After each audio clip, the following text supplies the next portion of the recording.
जय हिंद दोस्तों आज की क्लास में आज के लेक्चर में हम एमपीपीएससी प्री यूनिट 9 के अंतर्गत टॉपिक पढ़ने जा रहे हैं इंटरनेट। वैसे बोला जाए तो इंटरनेट हमारा प्री और मेंस दोनों में है, तो कोशिश ये करेंगे कि हमारा एक पार्ट जो है ना प्रीलिम्स पर्पस इंटरनेट का वो आज हम कंप्लीट करेंगे। और बहुत इंपॉर्टेंट फैक्ट जो हर बार एमपीपीएससी प्री एग्जाम में पूछे जाते हैं, हर एक पर्टिकुलर पॉइंट पर हम आज के लेक्चर पे चर्चा करेंगे। चलिए, तो सबसे पहले मैं आपको बताना चाहूंगा टॉपिक जो इंटरनेट है ना दोस्तों, इसकी जो टर्मिनोलॉजी है आपने देखा होगा जो एमपीपीएससी प्रीलिम्स का एग्जाम होता है उसमें सबसे इंपॉर्टेंट होता है उसके टर्म्स, है ना, और वही आपको एक एक नंबर देकर जाते हैं। और कई बार मैंने देखा है कि एमपीपीएससी का जो प्रीलिम्स एग्जाम है वहां पर इंटरनेट से जरूर क्वेश्चन बनते हैं, 2 से 3 क्वेश्चन हर बार एमपीपीएससी प्रीलिम्स में यहां से क्वेश्चन बनते हैं। तो हर एक पर्टिकुलर पॉइंट पर हम आज के क्लास में चर्चा करेंगे। सबसे पहले मैं आपको बताना चाहूंगा दोस्तों जो इंटरनेट है वो होता क्या है। यदि मैं इंटरनेट की डेफिनेशन की बात करूं तो इंटरनेट की डेफिनेशन आप क्या बताओगे। देखो, सबसे पहले दोस्तों आप याद रखना, जब हम इंटरनेट की बात करते हैं तो इंटरनेट का मतलब होता है आपका इंटरनेशनल नेटवर्क। ये क्या है? तो यह है इंटरनेशनल नेटवर्क, है ना। आप सभी ने नेटवर्क के टाइप पढ़े होंगे दोस्तों, तो उसमें एक नाम आता है जिसको हम बोलते हैं वैन। क्या बोलते हैं? वैन। और वैन का जो फुल फॉर्म होता है ये होता है वाइड एरिया नेटवर्क। क्या होता है?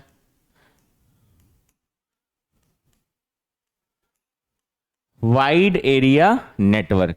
तो दोस्तों जो वैन होता है अर्थात जिसको हम वाइड एरिया नेटवर्क के नाम से जानते हैं, तो याद रखना इसका उदाहरण ही वास्तविकता में इंटरनेट होता है। तो आप क्या बोलोगे? Internet is the example of वैन। क्योंकि जो वाइड एरिया नेटवर्क होता है ना उसकी कोई भी रेंज नहीं होती, है ना। मतलब हम आप बोल सकते हो कि एक कंट्री से दूसरी कंट्री हमें कनेक्ट करना है, पूरे विश्व में हमें कहीं पर भी जुड़ना है, तो वो दोस्तों वाइड एरिया नेटवर्क है। इसकी कोई भी सीमा बॉर्डर नहीं होती है। समझ में आ रही बात? ठीक है।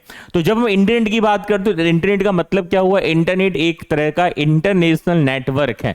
क्या है ये? तो यह एक इंटरनेशनल नेटवर्क है जिसके माध्यम से हम क्या कर सकते हैं, हम यहां पर कोई भी इंफॉर्मेशन या सूचनाओं को भेज सकते हैं, उनका आदान प्रदान कर सकते हैं। ठीक है। चलिए, दूसरी यदि हम पॉइंट की बात करें दोस्तों तो यह दुनिया भर में जितने भी सिस्टम आपको देखने को मिलेंगे नेटवर्क के अंतर्गत, तो ये सभी नेटवर्कों का एक संयुक्त नेटवर्क के नाम से जाना जाता है। और जब हम यहां पर इंटरनेट की बात करेंगे तो याद रखना जनरली इंटरनेट में दोस्तों हम कोई भी इंफॉर्मेशन या कोई महत्वपूर्ण डेटा हमें एक स्थान से दूसरे स्थान पे पहुंचाना है तो कहीं ना कहीं अब हमें इंटरनेट की आवश्यकता होती है। और आज की जो दुनिया है ना दोस्तों, याद रखना ये दुनिया पूरी तरह से इंटरनेट पर निर्भर है। हर एक पर्टिकुलर पार्ट के लिए हमें इंटरनेट का उपयोग करना पड़ रहा है ना। चाहे हमारी सोशल नेटवर्किंग वेबसाइट हो, या हम ई कॉमर्स की बात करें, ऑनलाइन शॉपिंग की बात करें, या ई गवर्नेंस में सरकार से जुड़ने के लिए, या ई गवर्नेंस पोर्टल की हम बात करें, तो हर एक पर्टिकुलर पॉइंट के लिए इंटरनेट का होना दोस्तों बहुत ज्यादा जरूरी होता है। क्लियर? चलिए, तो जब हम इंटरनेट की बात करेंगे तो याद रखना ये दुनिया भर में फैले हुए कंप्यूटर नेटवर्कों का एक संयुक्त नेटवर्क होता है। अब क्वेश्चन ये उठता है कि जब हम इंटरनेट की बात करेंगे तो वास्तविकता में इंटरनेट के जनक कौन है, अर्थात जब हम इंटरनेट की बात करेंगे तो इंटरनेट के फादर कौन है। देखना, अब यहां पर दो कंफ्यूजन बहुत ज्यादा होते हैं, है ना। अब देखो, दो नाम आते हैं। एक नाम आता है दोस्तों जिसको हम बोलते हैं विंडसर्फ, और दूसरा नाम आता है टिम बर्नर्स-ली। क्या नाम आएगा दूसरा? Tim Berners-Lee. तो कई लोगों को यह लगता है कि आखिर टिम बर्नर्स-ली फादर हैं या फिर विंडसर्फ हैं। तो मैं आपको बताना चाहूंगा दोस्तों, यहां पर एक वर्ड आता है जिसको हम बोलते हैं WWW। इसका फुल फॉर्म होता है वर्ल्ड वाइड वेब। यह भी कई बार एग्जाम में पूछा जाता है। तो दोस्तों यदि हम वर्ल्ड वाइड वेब की बात करते हैं तो वर्ल्ड वाइड वेब के जो फादर हैं उनका नाम टिम बर्नर्स-ली है। ये हो जाएंगे इसके जनक, फादर। ठीक है। और जबकि यहां पर हम बात करेंगे इंटरनेट में, तो इंटरनेट के जो फाउंडर हैं वो आपका नाम याद रखना विंडसर्फ यहां पर हो जाता है। तो कई बार यहां से भी प्रीलिम्स में क्वेश्चन बनते हैं, तो ये पार्ट भी आप यहां पर याद रखिएगा। ठीक है। चलिए, दोस्तों जब इंटरनेट की बात करते हैं तो इंटरनेट नेटवर्क के साथ साथ ये विश्व का सबसे बड़ा नेटवर्क है, ठीक है। यानी पूरे विश्व में कहीं भी सूचना हमें यदि ट्रांसफर करनी तो उसके लिए हमें इंटरनेट कनेक्टिविटी की आवश्यकता होगी। इसलिए इंटरनेट का जो उपयोग बढ़ रहा है, इसलिए हम इसको क्या बोलते हैं, तो इसको हम द एरा ऑफ कम्युनिकेशन अर्थात संचार क्रांति का युग के नाम से भी जानते हैं, ठीक है। क्योंकि आज की डेट में हर एक काम इंटरनेट से दोस्तों हो रहा है। अब एक क्वेश्चन ये उठता है कि मान लीजिए फॉर एग्जांपल आपको यदि इंटरनेट चलाना है ना, आपको इंटरनेट चलाना है तो आपके पास में क्या क्या चीजें होनी चाहिए जिससे आप इंटरनेट एक्सेस कर पाए, ठीक है। तो देखो यदि आपको इंटरनेट एक्सेस करना है तो उसके लिए सबसे पहले दोस्तों आपके पास में होना चाहिए कंप्यूटर सिस्टम। अब कंप्यूटर सिस्टम में मैं यहां पर माउस कीबोर्ड नहीं लिख रहा क्योंकि मैंने पूरा यहां पर कंप्यूटर सिस्टम लिख दिया, इसमें सब कुछ शामिल हो जाएगा। इसके बाद आपके पास क्या होना चाहिए, तो इसके बाद आपके पास होना चाहिए दोस्तों इंटरनेट सर्विस प्रोवाइडर, जिसको हम आईएसपी के नाम से जानते हैं। इसका फुल फॉर्म होता है इंटरनेट सर्विस प्रोवाइडर। अब ये क्या होता है, तो दोस्तों याद रखना जब हम इंटरनेट सर्विस प्रोवाइडर की बात करते हैं तो ये वो कंपनी होती है जो हमें इंटरनेट एक्सेस करने की परमिशन देती हैं। अब आईएसपी में क्या आ जाएगा, देखो अब मैं आईएसपी की बात करूं तो देखा होगा आपने, जियो हो गया, एयरटेल हो गया, वीडियोकॉन हो गया, बीएसएनएल है, ये सब क्या है हमारे, ठीक है, ये सब क्या है, तो ये सब हमारे आईएसपी हैं। ये क्या है, सब हमारे आईएसपी हैं, ठीक है। यानी इंटरनेट सर्विस प्रोवाइडर वो अथॉरिटी है या वो इंस्टीट्यूट है या संस्थाएं हैं जो हमें इंटरनेट एक्सेस करने की परमिशन देती है और उसके बदले हमसे कुछ ना कुछ चार्ज लेते हैं, तो उनको हम इंटरनेट सर्विस प्रोवाइडर के नाम से जानते हैं। अगला यहां पर दोस्तों नाम आएगा, वो आएगा मॉडेम का, ठीक है। अब ये जो मॉडेम होता है ना, ये क्या काम करता है, जब सिग्नल हमारे ट्रांसमिट होते हैं तो वो सिग्नल हमारे एनालॉग फॉर्मेट में होते हैं, तो उन सिग्नल को यह आपका कन्वर्ट करता है डिजिटल फॉर्मेट में, ठीक है। इसलिए हम इसको मॉड्यूलेटर डीमॉड्यूलेटर के नाम से जानते हैं। ये कहलाता है दोस्तों मॉडेम, ठीक है। क्योंकि हमारा जनरली क्या होता है, जो कंप्यूटर होता है ना वो समझता है मशीन कोड, है ना, समझना। अगला यहां पर नाम आता है वो है वेब ब्राउजर। अब आप सोच रहे हैं कि वेब ब्राउजर हमने क्यों लिखा, क्योंकि दोस्तों देखो आपके पास इंटरनेट का एक्सेस है, आपके पास में इंटरनेट सर्विस प्रोवाइडर है, लेकिन आपके पास में वेब ब्राउजर नहीं है तो इंटरनेट एक्सेस आप नहीं कर पाएंगे। अर्थात आपके पास में गूगल क्रोम है, मोजिला फायरफॉक्स है, इंटरनेट एक्सप्लोरर है, यूसी ब्राउजर, ओपेरा मिनी है, तो ये कहीं ना कहीं वेब ब्राउजर का होना भी अत्यंत आवश्यक होता है। और अगला दोस्तों यहां पर नाम आता है वो है टेलीफोन लाइन। टेलीफोन लाइन जिसके माध्यम से हम इंटरनेट कनेक्शन को जोड़ते हैं, तो उन केबल को हम टेलीफोन लाइन के नाम से जानते हैं। दूसरा पॉइंट दोस्तों आप याद रखना, जब हम यहां पर बात करते हैं लैन नेटवर्क की, जिसको हम बोलते हैं यहां पर local area network, local area network, ये दोस्तों जो लैन होता है ना, ये जो लैन होता है ना लोकल एरिया नेटवर्क, इसका मतलब ये होता है कि यदि हम कोई बिल्डिंग या घर है ना, या कोई ऐसी इमारत है, कोई बिल्डिंग है जिसमें 8 फ्लोर 5 फ्लोर हैं और उसमें हमें कंप्यूटर को आपस में जोड़ना है, तो उसके लिए हम जिस नेटवर्क का इस्तेमाल करते हैं उसको हम लोकल एरिया नेटवर्क के नाम से जानते हैं। इसकी जो रेंज होती है ना दोस्तों, ये होती है 1 किलोमीटर की। और इसके अंतर्गत एक वर्ड जो मुझे आपको बताना था उसका नाम आता है यहां पर ईथरनेट। यहां पर किसका इस्तेमाल होता है, ईथरनेट का। और ईथरनेट याद रखना दोस्तों एक केबल की कैटेगरी ही कहलाती है जिसके माध्यम से आप इंटरनेट को जोड़ते हैं। इस तरह की आपने कभी केबल देखी होगी, तो ये दोस्तों केबल ही ईथरनेट के नाम से जानी जाती है। एक वर्ड आता है दोस्तों कोएक्सियल केबल। ये जो कोएक्सियल केबल होती है ना, ये केबल आपने कहां देखी होगी, एक वर्ड आता है कोएक्सियल केबल। तो ये जो केबल होती है ना, आपने देखा होगा जब हम डिश की बात करते हैं, डिश टीवी की बात करते हैं, या फिर हम डीटीएच की बात करते हैं, तो उसके कनेक्शन के लिए हम जो केबल का इस्तेमाल करते हैं ना दोस्तों, उसको हम कोएक्सियल केबल के नाम से जानते हैं। आपने देखा होगा अंदर कॉपर का वायर होता है, ऊपर से रबड़िंग होती है उसकी, है ना, तो वो कैटेगरी हमारी कोएक्सियल केबल के नाम से जानी जाती है। तो यदि आपको इंटरनेट एक्सेस करना है तो आपके पास में ये चीजें दोस्तों होना बहुत ज्यादा आवश्यक होता है। चलिए अगले पॉइंट की बात करते हैं। अब क्वेश्चन उठता है कि इंटरनेट का जो कॉन्सेप्ट था आखिर वो कैसे आया, यानी जो इंटरनेट का कॉन्सेप्ट है वो किस तरीके से दोस्तों आगे बढ़ा था। ठीक है, चलिए अब इसके हम अंतर्गत बात करें तो इंटरनेट का जो कॉन्सेप्ट दोस्तों आया है, ये जो शब्द था इंटरनेट, इस शब्द को मैं ये नहीं बोल रहा इंटरनेट के जनक, हम बात कर रहे हैं कि आखिर ये जो कॉन्सेप्ट था इंटरनेट का, जो कॉन्सेप्ट था इस्टेब्लिश करने का, तो ये जो दोस्तों आइडिया था ना इंटरनेट का जो आइडिया, ये किस व्यक्ति ने दिया था? तो याद रखना 1936 में उन व्यक्ति का नाम था प्रोफेसर जेसी लिकलाइडर। ये जो नाम दिख रहा है ना, प्रोफेसर जेसी लिकलाइडर, इन्होंने ये बोला कि आखिर एक ऐसा कॉन्सेप्ट आना चाहिए जिसके माध्यम से ग्लोबली, वैश्विक तरह के या वैश्विक जगत में लोग आपस में एक दूसरे से कनेक्ट हो पाएं। तो इसका कॉन्सेप्ट की शुरुआत 1936 में 1936 में जेसी लिकलाइडर के द्वारा स्थापना का विचार आता है। और इसके बाद दोस्तों यहां पर नाम आता है आरपा।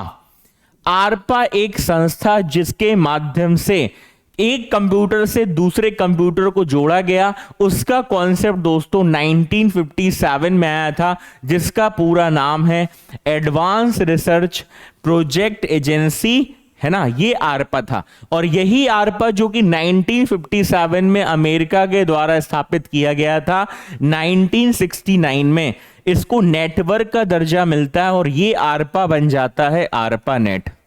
ठीक है, मतलब ये जो हमने आरपा लिखा है ना, अब आप इसको बोलोगे आरपा नेट। तो आरपा का जो कॉन्सेप्ट था एडवांस रिसर्च प्रोजेक्ट एजेंसी का, वो 1957 में आया, लेकिन इसके बाद इसे नेटवर्क का दर्जा मिलता है 1969 में। और कई बार आपके एग्जाम में इसका फुल फॉर्म भी पूछा गया है, जिसका फुल फॉर्म है advance research project agency network. तो ये पॉइंट भी आपको यहां पर याद रखना होगा। चलिए अगले पॉइंट की दोस्तों हम बात करें तो मैंने अभी चर्चा ही किया है, ये जो आरपा नेट है इसका फुल फॉर्म नोट करना, advance research project agency network. ये नामक नेटवर्क का विकास किया जाता है 1969 में।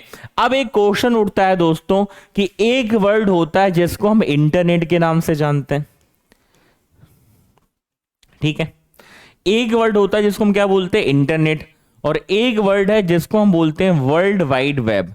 इन दोनों में अंतर क्या होता है ना? ये बहुत बेसिक क्वेश्चन है, लेकिन मैंने देखा है कई बार स्टूडेंट के अंदर ये दुविधा रहती है और वो ये सोचते हैं कि सर इंटरनेट और वर्ल्ड वाइड वेब दोनों एक ही चीज हैं, जबकि ऐसा नहीं है। देखो मैंने आपको क्या बताया, इंटरनेट के जो जनक थे उनका नाम था दोस्तों विंडसर्फ, जबकि वर्ल्ड वाइड वेब में टिम बर्नर्स-ली का नाम देखने को मिलता है। दूसरा कॉन्सेप्ट दोस्तों ये है कि जो इंटरनेट होता है ना, क्योंकि आपने देखा होगा जितने भी इंटरनेट इस तरह कॉन्सेप्ट है ना, ये हर एक पर्टिकुलर प्रोटोकॉल पर बेस्ड होते हैं। सबके लिए क्या होता है? प्रोटोकॉल होता है, या जिस पर ये बेस कार्य करते हैं। तो जब इंटरनेट की बात करते हैं ना दोस्तों, तो ये टीसीपी और आईपी पर काम करता है, जिसको हम ट्रांसमिशन कंट्रोल प्रोटोकॉल या फिर हम उसको इंटरनेट प्रोटोकॉल के नाम से जानते हैं। जबकि आपने देखा होगा जो वर्ल्ड वाइड वेब होता है, इसमें किसी भी वेबसाइट में लिखा रहता है एचटीटीपी, जिसको हम हाइपर टेक्स्ट ट्रांसफर प्रोटोकॉल के नाम से जानते हैं। तो जनरली जो से स्टैंडर्ड से प्रोटोकॉल है वो इंटरनेट में टीसीपी आईपी काम करता है, जबकि वर्ल्ड वाइड वेब में एचटीटीपी करता है। अब जो मैं बताने वाला हूं वो है सबसे इंपॉर्टेंट डिफरेंस। जो दोस्तों इंटरनेट होता है, याद रखना इंटरनेट आपका नेटवर्क है ना। क्या है इंटरनेट? तो इंटरनेट नेटवर्क है, जबकि वर्ल्ड वाइड वेब ये नेटवर्क नहीं है। ये वर्ल्ड वाइड वेब का मतलब है इंटरनेट के अंदर जितनी भी इंफॉर्मेशन है, इंटरनेट के अंदर जितनी भी सूचनाएं संग्रहित की गई हैं, जो भी स्टोर की गई हैं, चाहे इंटरनेट के अंदर वो इमेज हो, इंटरनेट के अंदर कोई वीडियोस हो, इंटरनेट के अंदर कोई ग्राफिक्स हो, उन सभी का जो कलेक्शन है, समूह है, वो दोस्तों वर्ल्ड वाइड वेब के नाम से जाना जाता है। तो उम्मीद है अब आपको इन दोनों में अंतर समझ में आ गया होगा। ठीक है, चलिए इसके बाद दोस्तों 1982 वो वर्ष था जब इंटरनेट में टीसीपी और आईपी जो है उनको क्या किया जाता है? मानकीकृत किया जाता है। ठीक है, तो ये बात थी 1982 की। चलिए आगे बढ़ते हैं। फिर दोस्तों आता है ईयर 1986 जब भारत में इंटरनेट की शुरुआत का कॉन्सेप्ट लेकर आता है, जिसका नाम है ERNET, आरनेट। ये जो आरनेट है इसका फुल फॉर्म भी याद रखना। इसका दोस्तों जो फुल फॉर्म है वो है एजुकेशनल रिसर्च नेटवर्क, जो कि 1986 में आया था। और इसके बाद में 1989 अर्थात सन 1989 में टिम बर्नर्स ली के द्वारा वर्ल्ड वाइड वेब का आविष्कार किया जाता है। और मैंने आपको पहले ही बता दिया है कि जो वर्ल्ड वाइड वेब के जो आविष्कारक हैं उनका नाम है दोस्तों टिम बर्नर्स ली। और टिम बर्नर्स ली ने ही, आपको पता होगा जब हम किसी भी वेबसाइट या वेब पेज की बात करते हैं, तो जब वेब पेज को डिजाइन किया जाता है ना, तो उसमें जो लैंग्वेज इस्तेमाल की जाती है, तो उसमें एक लैंग्वेज आती है दोस्तों जिसका नाम है HTML, hyper text markup language. इससे वेबसाइट के पेज को डिजाइन किया जाता है। तो याद रखना जो HTML है, जिसका फुल फॉर्म है हाइपर टेक्स्ट मार्कअप लैंग्वेज, इसका जो आविष्कार था या इसका भी कॉन्सेप्ट कौन लेकर आए थे? टिम बर्नर्स ली लेकर आए थे। तो दो नाम इसमें याद रखेंगे टिम बर्नर्स ली के लिए, एक तो वर्ल्ड वाइड वेब और दूसरा नाम आप याद रखेंगे HTML। क्लियर है? चलिए, तो ये दो पॉइंट भी काफी इंपॉर्टेंट थे, क्योंकि कई बार HTML का कॉन्सेप्ट या वर्ल्ड वाइड वेब का भी एग्जाम में पूछा जाता है। क्लियर है? चलिए आगे बढ़ते हैं। अगला दोस्तों जो ARPANET का कॉन्सेप्ट था उसको हटा दिया गया और वर्ल्ड वाइड वेब का जो पहला प्रयोग था वो 6 अगस्त 1991 को किया जाता है। और 1993 में एक वेब ब्राउजर बनाया जाता है जिसको नाम है मोज़ेक। ये मोज़ेक याद रखना दुनिया का पहला ग्राफिकल वेब ब्राउजर था, जिसको मार्क एंडरसन के द्वारा डेवलप किया गया था। और इसके बाद CERN, जिसका फुल फॉर्म है European Organization for Nuclear Research, इसने वर्ल्ड वाइड वेब को पूरी तरह से निःशुल्क उपलब्ध कराने का फैसला किया। देखो आपको पता होगा जो इंटरनेट होता है ना दोस्तों, इंटरनेट एक्सेस करने के लिए हमें चार्ज देना पड़ता है, हमें रिचार्ज कराने पड़ते हैं, है ना। मोबाइल में आप इस्तेमाल कर रहे हैं, है ना, या फिर आप लैपटॉप पे इस्तेमाल कर रहे हैं। लेकिन दोस्तों याद रखना जो भी इंफॉर्मेशन इंटरनेट के अंदर विद्यमान है उसके लिए हमें कोई भी चार्ज नहीं देना पड़ता, वो टोटली हमारे लिए फ्री है। बात समझ में आ रही? तो वर्ल्ड वाइड वेब पूरी तरह से फ्री है, जबकि इंटरनेट आपका चार्जेबल है। ठीक है, चलिए आगे बढ़ते हैं। अगला दोस्तों कॉन्सेप्ट है जिसका नाम है यहां पर वर्ल्ड वाइड वेब कंसोर्टियम, जिसको हम यहां पर W3C के नाम से जानते हैं, अर्थात WWWC, जो कि 1994 में जो वर्ल्ड वाइड वेब है अर्थात WWW, इसके जो प्रोटोकॉल हैं, जो स्टैंडर्ड है, मानक हैं, उनके विकास के लिए, उनको डेवलप करने के लिए दोस्तों एक संस्था की स्थापना की गई जिसको हम W3C के नाम से जानते हैं। और अब बात उठती है कि भारत में इंटरनेट का कॉन्सेप्ट कब आया, तो आपको याद रखना है वो डेट और ईयर था दोस्तों 15 अगस्त 1995। 15th of August 1995 ये वो वर्ष था जब भारत में इंटरनेट का कॉन्सेप्ट आता है। और ये कौन लेकर आता है दोस्तों? तो उसका नाम है विदेश संचार निगम लिमिटेड, जिसकी स्थापना 1986 में की गई थी। याद रखना कई स्टूडेंट कंफ्यूज हो जाते हैं, उनको VSNL और BSNL एक ही लगता है, जबकि ऐसा नहीं है दोस्तों। जब हम VSNL की बात करते हैं तो इसका फुल फॉर्म होता है विदेश संचार निगम लिमिटेड, जबकि हम BSNL की बात करते हैं तो इसका फुल फॉर्म होता है भारत संचार निगम लिमिटेड।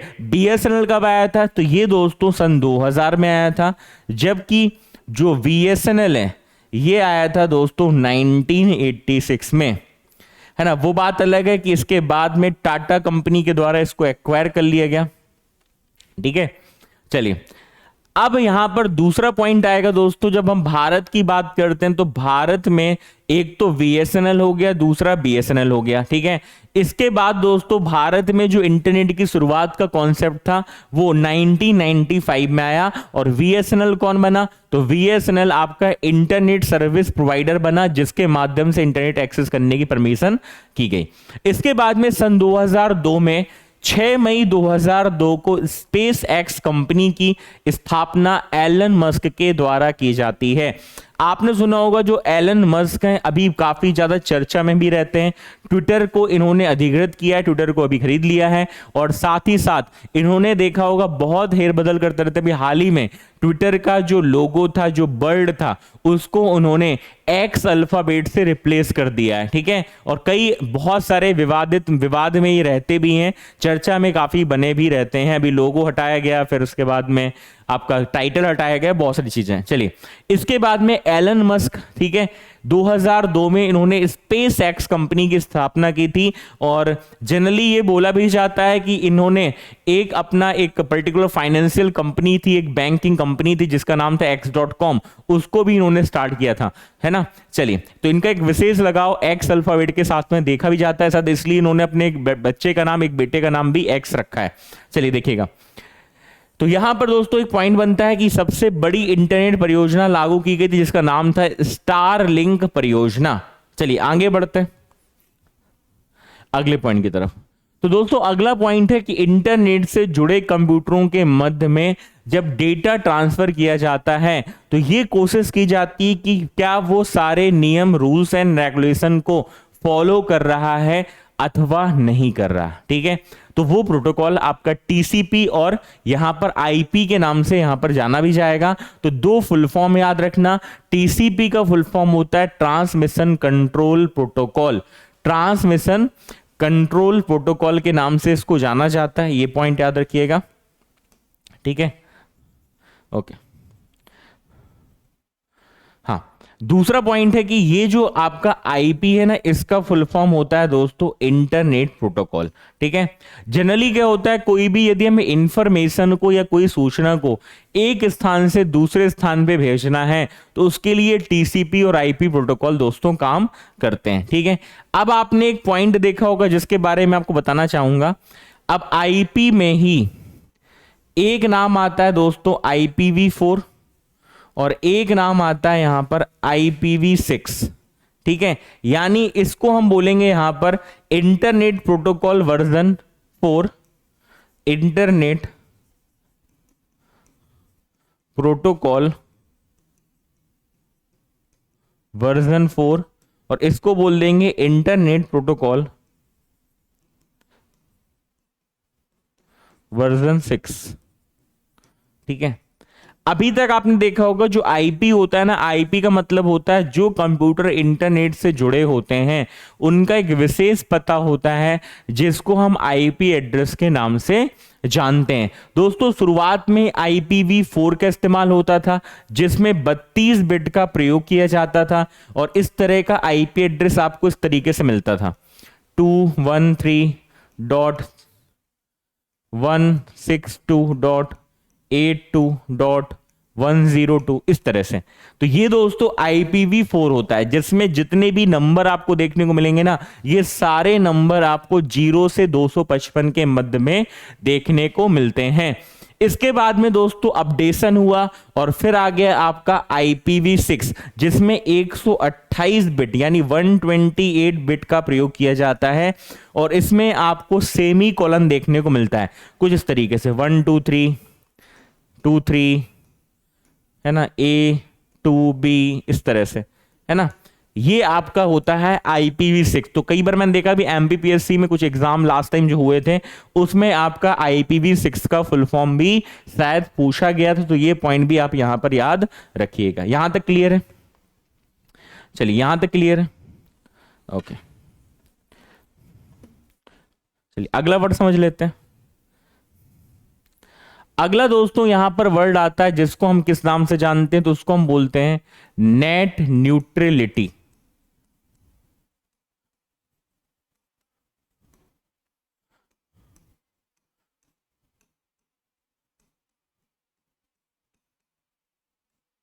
अब ये होती क्या है जरा समझ लीजिएगा। नेट न्यूट्रलिटी का मतलब होता है दोस्तों इंटरनेट सबके लिए समान हो, ठीक है। मतलब जो इंटरनेट है वो सबके लिए क्या हो, इक्वल हो। अब यहां इक्वल का मतलब है क्या? इक्वल का मतलब यह है कि जो इंटरनेट है ना, इंटरनेट उपलब्ध कौन करा रहा है, तो वो कंपनियां हैं दोस्तों ISP। तो जितनी भी इंटरनेट सर्विस प्रोवाइडर कंपनी हैं, ये सभी के साथ में समान व्यवहार करें, सभी लोगों को इंटरनेट का एक्सेस जो है ये समान रूप से दें, और ये पूरे विश्व में है ना हर व्यक्ति तक इंटरनेट की पहुंच को सुनिश्चित किया जाए, उसको हम नेट न्यूट्रलिटी के नाम से जानते हैं। ये पॉइंट कुछ बेसिक पॉइंट है जो मैंने आपको बता दिया, आपको याद रखना है। इसको हम क्या बोलते हैं? नेट न्यूट्रलिटी, जिसके माध्यम से जो भी यूजर है उनको जो भी सामग्री या डेटा पहुंचाया जा रहा है या जो वेबसाइट में एक्सेस दिया जा रहा है वो समान रूप से होना चाहिए, और इसको हम दोस्तों नाम से जानते हैं, किससे? तो इसको हम नेट न्यूट्रलिटी के नाम से जानते हैं। अब जैसे फॉर एग्जांपल आप इंटरनेट चला रहे हैं, अब आप इंटरनेट चला रहे हैं, कुछ वेबसाइट ऐसी हैं जिनका एक्सेस आपके पास है, कुछ किसी के पास नहीं है, वो तो गलत बात हो जाएगी। तो सबके लिए समान व्यवहार हो, इसी को हम नेट न्यूट्रलिटी के नाम से जानते हैं। दूसरा पॉइंट काफी एग्जाम में पूछा जाता है जो आपको याद रखना है दोस्तों, जिसको हम IoT के नाम से जानते हैं। इसका फुल फॉर्म होता है इंटरनेट ऑफ थिंग्स।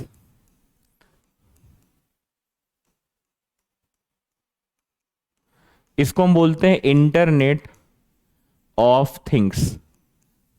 ये भी बहुत बेसिक चीज है लेकिन एग्जाम में पूछा गया क्वेश्चन है। ये कॉन्सेप्ट कौन लेकर आया था दोस्तों? तो एक व्यक्ति थे जिनका नाम था केविन एस्टन। केविन एस्टन, जिनको हम इंटरनेट ऑफ थिंग्स का कॉन्सेप्ट का जनक के नाम से भी जानते हैं। अब आपने देखा होगा दोस्तों, बहुत सारी ऐसी मशीन और डिवाइस हैं जिनमें ऑटोमेटिक मशीन या ऑटोमेटिक डिवाइस का कॉन्सेप्ट अप्लाई किया जाता है। जैसे आपने देखा होगा जब आप मॉल में जाते हैं तो जैसे ही मॉल में आप एंटर होते हैं तो गेट अपने आप, जो डोर होता है ना, वो अपने आप ओपन हो जाता है। या आप वॉशिंग मशीन का इस्तेमाल करते हैं तो वॉशिंग मशीन में सेंसर होता है, एक समय के बाद में वॉशिंग में जो आपके कपड़े हैं उनकी धुलाई बंद हो जाती है। या हम और भी सेंसर की बात करें तो बहुत सारे सेंसर डिवाइसेस जो स्मार्टफोन में भी दोस्तों जो यूज हो रही हैं, वो किसका कॉन्सेप्ट है? तो वो दोस्तों इंटरनेट ऑफ थिंग्स का कॉन्सेप्ट में नाम से जाना जाएगा। तो इंटरनेट ऑफ थिंग्स का मतलब है कि डिजिटल उपकरणों को वायरलेस नेटवर्क से जोड़ना। जो डिजिटल उपकरण है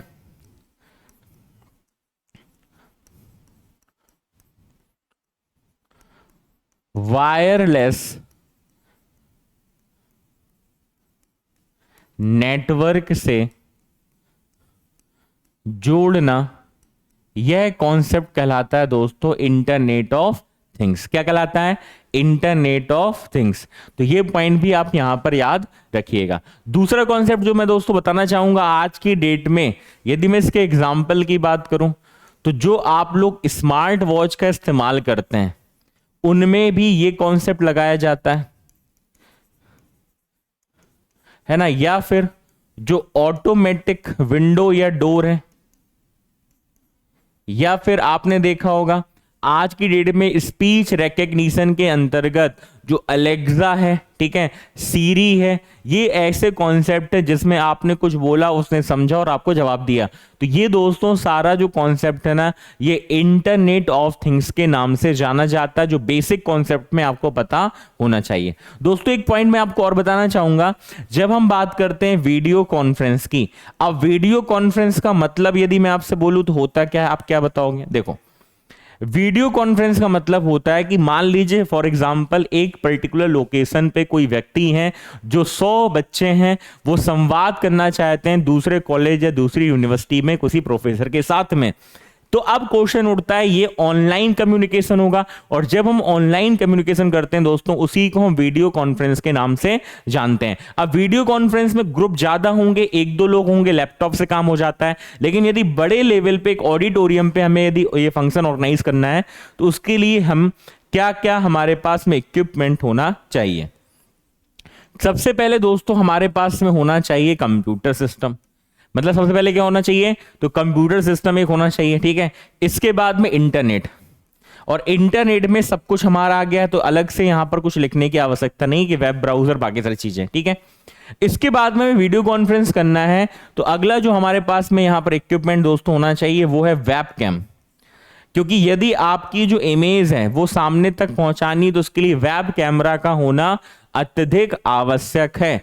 ठीक है। इसके बाद में दोस्तों आपकी बात सुनने के लिए हमारे पास में क्या होना चाहिए, स्पीकर होना चाहिए।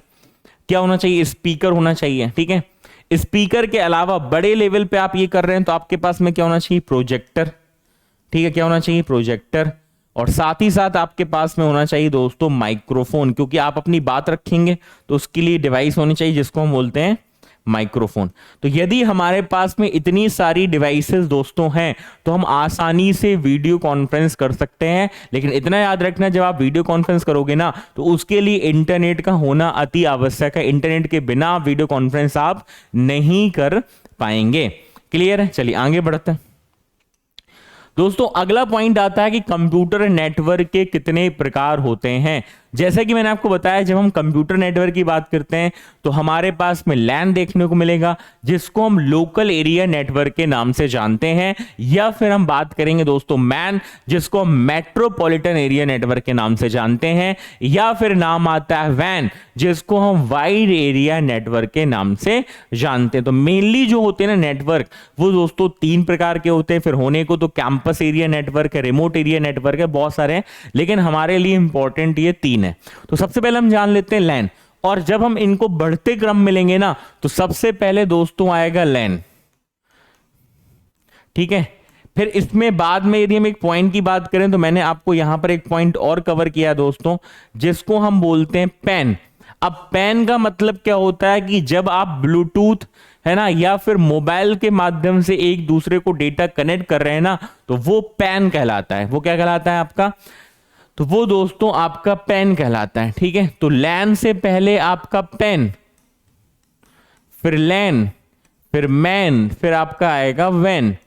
तो ये तो हो गया सीक्वेंस। लेकिन अब यदि मैं बात करूं सबसे पहले, तो ये जो नाम लिखा है ना दोस्तों लैन, इसका पूरा नाम क्या होता है, तो इसका जो पूरा नाम होता है वो होता है लोकल एरिया नेटवर्क। क्या होता है, तो ये लोकल एरिया नेटवर्क होता है और इसका जो इस्तेमाल है, it is network used to connect computer of a fixed and small geographical है ना एरिया।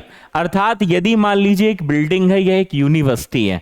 अब एक यूनिवर्सिटी में आप ऐसा समझ लेना कि 2 कैंपस हैं, एक कंप्यूटर साइंस का और एक आपका इलेक्ट्रॉनिक एंड कम्युनिकेशन अर्थात ईसी का है।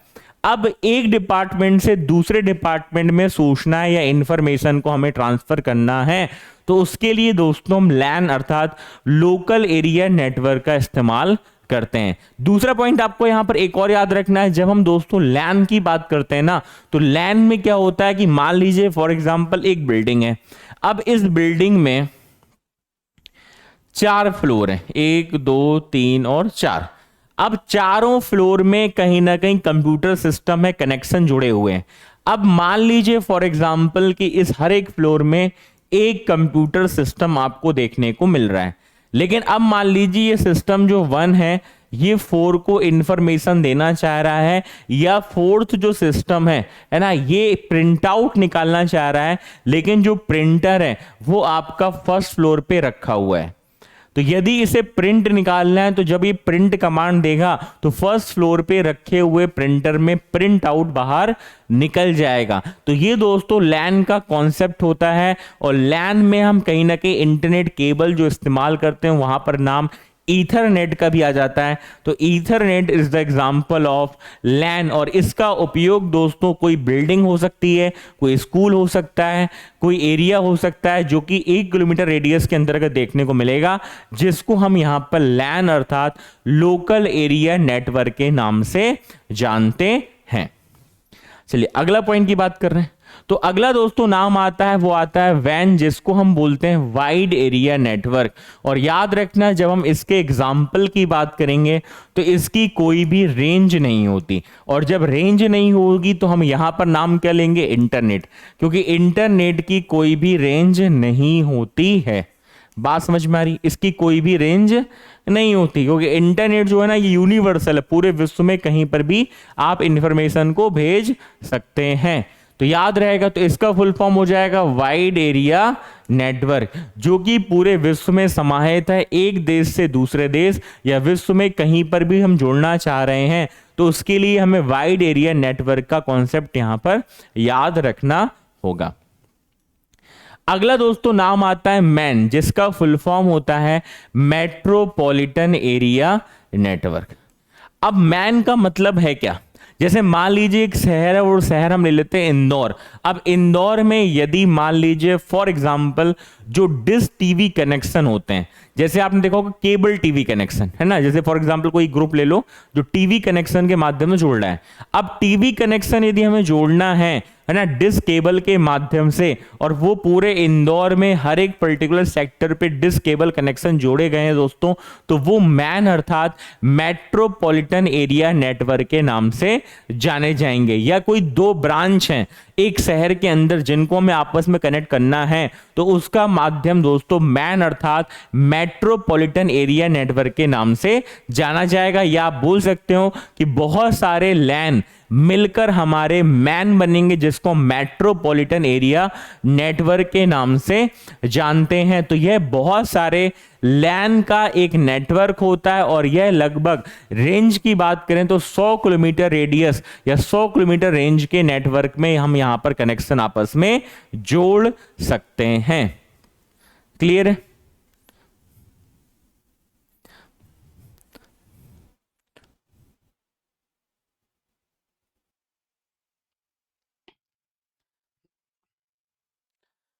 चलिए,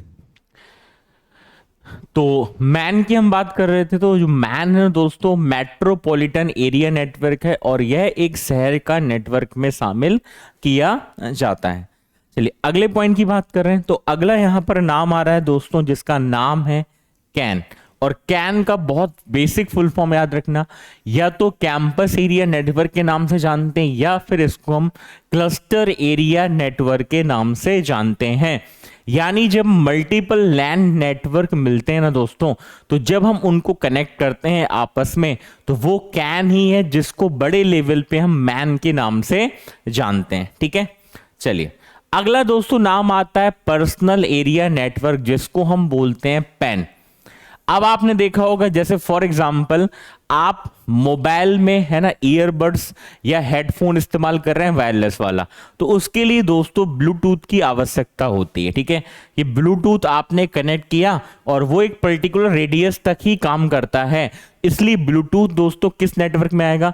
तो यह आता है पर्सनल एरिया नेटवर्क के अंतर्गत। ठीक है, ठीक है। इसमें देखा होगा जैसे मैं टीवी की बात करूं, तो टीवी में दोस्तों जो रिमोट हम इस्तेमाल कर रहे हैं वीसीआर है, जो कैमरा है, ठीक है, ये जो कैटेगरी है। जैसे वायरलेस में आपने देखा होगा प्रिंटर होते हैं ना, वायरलेस प्रिंटर भी आते हैं जिसके माध्यम से आप लोग कहीं पर भी कनेक्शन आपस में बहुत आसानी से जोड़ सकते हैं। तो ये दोस्तों सारे हमारे पर्सनल एरिया नेटवर्क के अंतर्गत आते हैं। चलिए अगले पॉइंट की बात करें, तो अगला दोस्तों यहां पर जो नाम आपके सामने दिख रहा है वो है प्रोटोकॉल।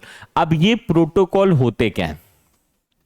प्रोटोकॉल का मतलब दोस्तों ये है कि जब भी हम इंटरनेट में अलग अलग कैटेगरी की बात करेंगे, तो हर एक टास्क को पूरा करने के लिए प्रोटोकॉल ही कार्य करते हैं। जिसमें सबसे पहला दोस्तों जो नाम आता है उसका नाम है HTTP, जिसको हम हाइपर टेक्स्ट ट्रांसफर प्रोटोकॉल के नाम से जानते हैं। आपने देखा होगा किसी भी वेबसाइट में एक पार्ट होता है जिसको हम जानते हैं URL के नाम से। इसका फुल फॉर्म होता है uniform resource locator. Full form क्या हो जाएगा? Uniform resource locator. अब ये होता क्या है? आप किसी भी वेबसाइट को यदि देखेंगे ना दोस्तों, तो सबसे टॉप पे जो वेबसाइट का एड्रेस लिखा रहता है ना, HTTP www.youtube.com, इस तरह से, तो वो दोस्तों URL होता है। और किसी भी URL में आप देखना तो आपको सबसे पहले क्या दिखता है? HTTP दिखता है। HTTP का मतलब होता है दोस्तों हाइपर टेक्स्ट ट्रांसफर प्रोटोकॉल।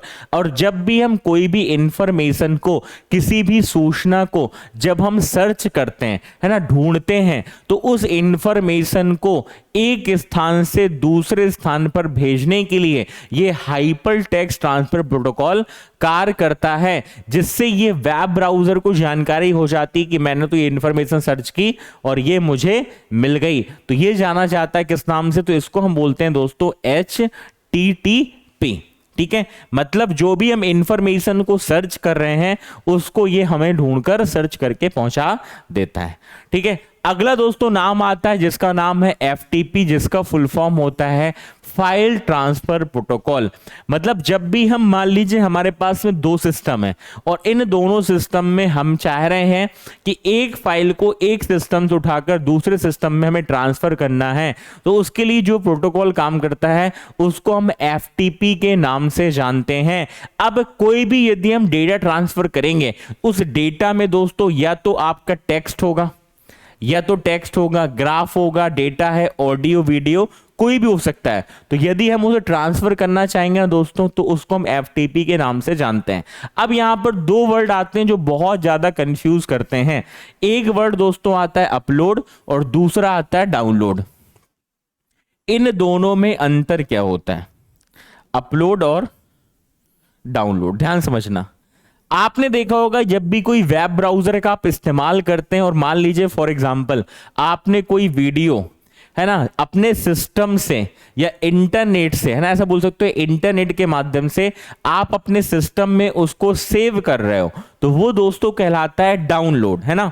जैसे होता नहीं, मूवी डाउनलोड कर रहे हैं हम, कोई इमेज डाउनलोड कर रहे हैं, यूट्यूब वीडियो डाउनलोड कर रहे हैं, मतलब इंटरनेट से अपने सिस्टम में उसको सेव कर रहे हैं। लेकिन यदि हमारे सिस्टम में कोई डेटा है और वो हम इंटरनेट के माध्यम से सामने पहुंचा रहे हैं, तो वो दोस्तों कहलाया जाता है अपलोड। जैसे आपने देखा होगा जब आप इंस्टाग्राम में कोई फोटो शेयर करते हैं तो वो कहलाता है इंस्टाग्राम में फोटो हमने अपलोड कर दी।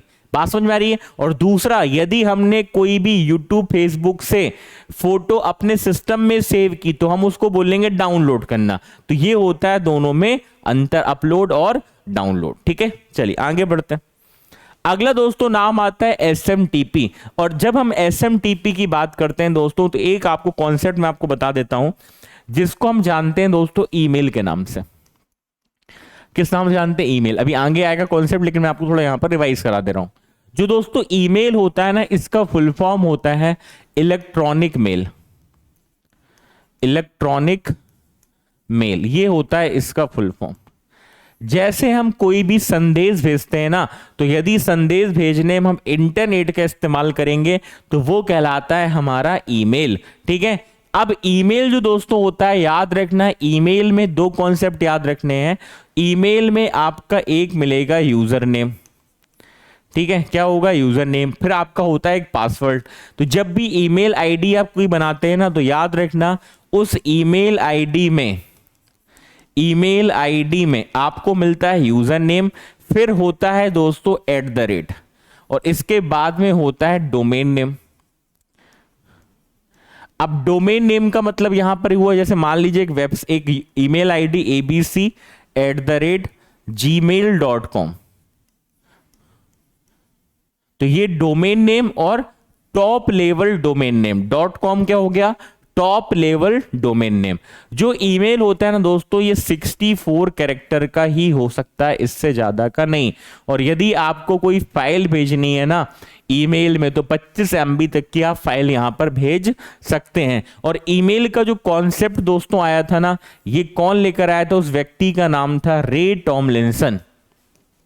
क्या नाम था? रे टॉमलिंसन, जिन्होंने 1971 में ईमेल का कॉन्सेप्ट लाए थे। लेकिन इनको आधिकारिक तौर पे फिलहाल ईमेल का जनक नहीं बोला जाता है, क्योंकि ईमेल का जो जनक है या ईमेल के जो फादर हैं, इनका जो कॉन्सेप्ट था वो नाम था दोस्तों सिवा अय्यादुरई। नाम क्या हो जाएगा? सिवा अय्यादुरई। ये जो है ना, इनको ऑफिशियली बोलते हैं जनक किसके? ईमेल के। ठीक है, इनको ईमेल का ऑफिशियली जनक बोला जाता है। और दोस्तों याद रखना, जब हम ईमेल की बात करते हैं ना, तो ईमेल में दो चीजें होती हैं, या तो हम फाइल को सेंड करेंगे या किसी भी फाइल को हम रिसीव करेंगे, दो चीजें होती। तो जब हम किसी भी दोस्तों फाइल को सेंड करते हैं ना, या किसी भी फाइल को हम रिसीव करते हैं, तो उस केस में जब हम फाइल सेंड करते हैं तो जो प्रोटोकॉल काम करता है उसको हम बोलते हैं SMTP। देखो मैंने यहां पर एक पॉइंट भी बताया था, जरा 2 मिनट देख लेना। यहां पर मैंने आपको एक नाम बताया, देखिएगा ध्यान से, ये नाम लिखा है ना SMTP। SMTP का मतलब होता है कि जब हम किसी फाइल को भेजते हैं मेल में, तो उसके लिए जो प्रोटोकॉल काम करता है उसका नाम है सिंपल मेल ट्रांसफर प्रोटोकॉल। और जब कोई भी फाइल या मेल को हम रिसीव करते हैं, तो मेल को रिसीव करने में दोस्तों जो प्रोटोकॉल काम करता है उसको हम बोलते हैं POP, पोस्ट ऑफिस प्रोटोकॉल। ठीक है, जब हम मेल को भेजेंगे तो उसके लिए दोस्तों काम आएगा क्या, SMTP प्रोटोकॉल, जो मेल भेजने में इस्तेमाल किया जाता है। ठीक है, बात समझ में आ गई। और जब ईमेल रिसीव होगा तो उसमें जो प्रोटोकॉल काम करेगा उसको हम बोलते हैं दोस्तों क्या, उसको हम पोस्ट ऑफिस प्रोटोकॉल के नाम से जानते हैं। चलिए अगला पॉइंट देख लेते हैं। तो अगला दोस्तों यहां पर नाम आता है TCP, जिसको हम ट्रांसमिशन कंट्रोल प्रोटोकॉल के नाम से जानते हैं। दोस्तों यदि कोई भी हमें मैसेज डिलीवर करना है या मैसेज भेजना है, तो वो हमें लगता तो है कि हमने व्हाट्सएप कर दिया या हमने कोई मेल कर दिया, लेकिन दोस्तों उसके पीछे जो वास्तविकता होती है वो होती है TCP।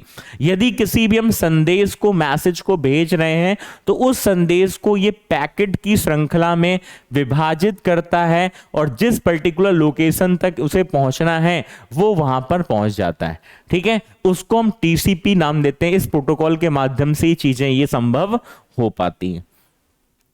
अगला नाम आता है IP एड्रेस, जिसका फुल फॉर्म होता है इंटरनेट प्रोटोकॉल।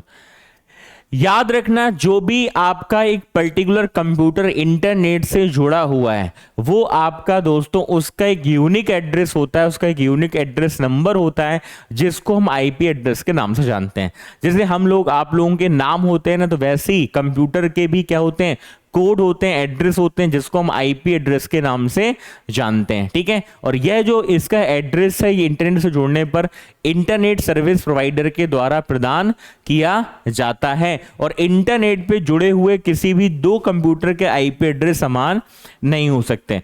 कभी आपके एग्जाम में क्वेश्चन आ जाए और ये पूछ ले, एक इस तरह का आपको एड्रेस दे दे और बोले कि बताओ ये क्या है, तो दोस्तों ये IP एड्रेस है और ये IPv4 है ना। ये क्या है, IPv इंटरनेट प्रोटोकॉल वर्जन 4 है, 32 बिट कैरेक्टर का। और दूसरा ये 0 से 255 के नंबर के बीच में ही देखने को मिलेगा। जैसे यहां पर लिखा है 216.58.216.164, तो दोस्तों ये है एक आपका IP एड्रेस। ठीक है, चलिए आगे बढ़ते हैं। तो ये बात हो गई दोस्तों IP की, जो हमने यहां पर चर्चा की है। तो IP के बारे में हमने पॉइंट यहां पर चर्चा कर ली है। चलिए आगे बढ़ते हैं। अगला दोस्तों यहां पर नाम आता है जिसको हम बोलते हैं URL, है ना। ये टर्मिनोलॉजी ही बहुत इंपॉर्टेंट है। इसका फुल फॉर्म होता है यूनिफॉर्म रिसोर्स लोकेटर। आप कभी भी किसी वेबसाइट को ओपन करेंगे तो वहां पर याद रखना, जब हम, जैसे फॉर एग्जांपल आपने फेसबुक को लॉगिन किया और फेसबुक को लॉगिन करने के बाद आप जैसे ही उसको ओपन करोगे, तो दोस्तों एक वर्ड यहां पर पूछा जाता है जो कई बार इंपॉर्टेंट एग्जाम के लिए, जिसको हम यहां पर होम पेज के नाम से जानते हैं। और होम पेज क्या होता है, तो किसी भी वेबसाइट का जो फर्स्ट पेज होता है, ठीक है, वेबसाइट का जो फर्स्ट पेज होता है ना, उसको हम होम पेज के नाम से जानते हैं। एक पॉइंट आप ये भी याद रखना। दूसरा पॉइंट आपको याद रखना है दोस्तों, जिसका नाम है कुकीज। और कुकीज का मतलब क्या होता है, किसी भी वेबसाइट में जो हम चीजें बार बार सर्च करते रहते हैं। जैसे आपने देखा कि हमने, मान लीजिए फॉर एग्जांपल कोई वेब ब्राउजर था, उसमें कोई डेटा हम सर्च कर रहे हैं, बार बार सर्च कर रहे हैं, तो वो उस डेटा को दोस्तों उस वेबसाइट में क्या करता है, उस इंफॉर्मेशन को स्टोर कर लेता है, जिसको हम कुकीज के नाम से जानते हैं। जिसमें जब भी आप वेब ब्राउजर इस्तेमाल करेंगे ना, तो ऑटोमेटिक वो आपको लिंक वहां पर नीचे शो करता रहेगा और वहां से जाकर आप इंफॉर्मेशन कलेक्ट कर सकते हैं। तो ये पॉइंट भी आप यहां पर याद रखिएगा। तो दोस्तों जो URL होता है ना, कोई भी URL होता है ना, उस URL में कुछ पार्ट होते हैं जिनको हम एक एक करके समझेंगे। किसी भी वेबसाइट में, जो इंटरनेट की वेबसाइट में जो एक विशिष्ट पता होता है, यूनिक एड्रेस होता है, उसको URL के नाम से जानते हैं। जैसे कि आप यहां पर देख पा रहे हैं, तो कोई भी URL जब स्टार्ट होता है ना दोस्तों, सबसे पहले वो होता है HTTP में। क्या होता है, HTTP। और जो HTTP होता है, इसको हम बोलते हैं प्रोटोकॉल। ये क्या है, ये प्रोटोकॉल है। कौन सा प्रोटोकॉल है? Hyper text transfer protocol. इसके बाद में आपको सेमी कोलन के बाद में स्लैश इस तरीके से दिखाई देंगे जो इसको कनेक्ट करता है। ये सेपरेटर है, ये सेपरेटर इसको सेपरेट कर रहा है। फिर दोस्तों नाम आता है www अर्थात वर्ल्ड वाइड वेब, जिसको हम यहां पर सब डोमेन के नाम से जानते हैं। और फिर अगला यहां पर नाम आता है दोस्तों, जैसे गूगल लिखा है तो ये है आपका डोमेन। ये क्या है? डोमेन। और .com, .edu, .in ये सब हमारे कहलाते हैं टॉप लेवल डोमेन नेम। तो कोई भी जो URL होता है ना दोस्तों, ये 4 पार्ट से मिलकर बनता है: प्रोटोकॉल, सब डोमेन, डोमेन और top level domain name. Actual में दोस्तों जो टॉप लेवल डोमेन नेम होते हैं ना, ये परिभाषित करते हैं कि ये जो वेबसाइट है, ये किस पर्टिकुलर पार्ट से संबंध रख रही है। जैसे किसी वेबसाइट में .com लिखा है तो हम ये समझ जाएंगे ये कोई कमर्शियल या व्यवसायिक वेबसाइट है। यदि किसी वेबसाइट में यहां पर .in लिखा है तो हम समझ जाएंगे कोई भारत की अर्थात इंडिया की वेबसाइट है। यदि .edu लिखा है तो हम समझेंगे कि ये कोई एजुकेशनल अर्थात शैक्षणिक वेबसाइट है। तो उसको हम टॉप लेवल डोमेन के नाम से यहां पर जानते हैं। चलिए आगे बढ़ते हैं। तो कुछ यहां पर टॉप लेवल डोमेन नेम है जो आपको पता होना चाहिए और यहां काफी इंपॉर्टेंट इंफॉर्मेशन दी गई है। तो कैसे हम पहचानेंगे कि आखिर वो वेबसाइट किस पार्ट से संबंध यहां पर रख रही है? ध्यान समझिएगा। तो दोस्तों पहला यहां पर नाम आ रहा है, वो आ रहा है .com।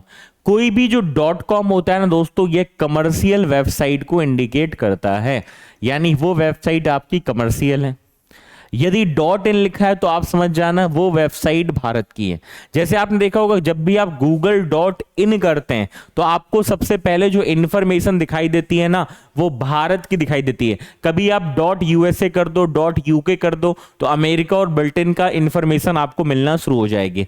यदि किसी वेबसाइट में दोस्तों लास्ट में .gov लिखा है तो आप समझ जाना वो सरकारी कोई वेबसाइट की बात कर रहा है। और जब .net लिखा है तो आप समझ जाना कोई नेटवर्क की वेबसाइट है। और यदि org लिखा है तो वो ऑर्गेनाइजेशन है। और यदि .co.in लिखा है तो ऐसी कंपनी जो कि भारत में रजिस्टर्ड है उनकी वेबसाइट है। और .biz ये बिजनेस आपकी वेबसाइट को आपका इंडिकेट करता है। यदि किसी वेबसाइट में .info लिखा है तो वो इंफॉर्मेशन सूचना से संबंधित वेबसाइट है।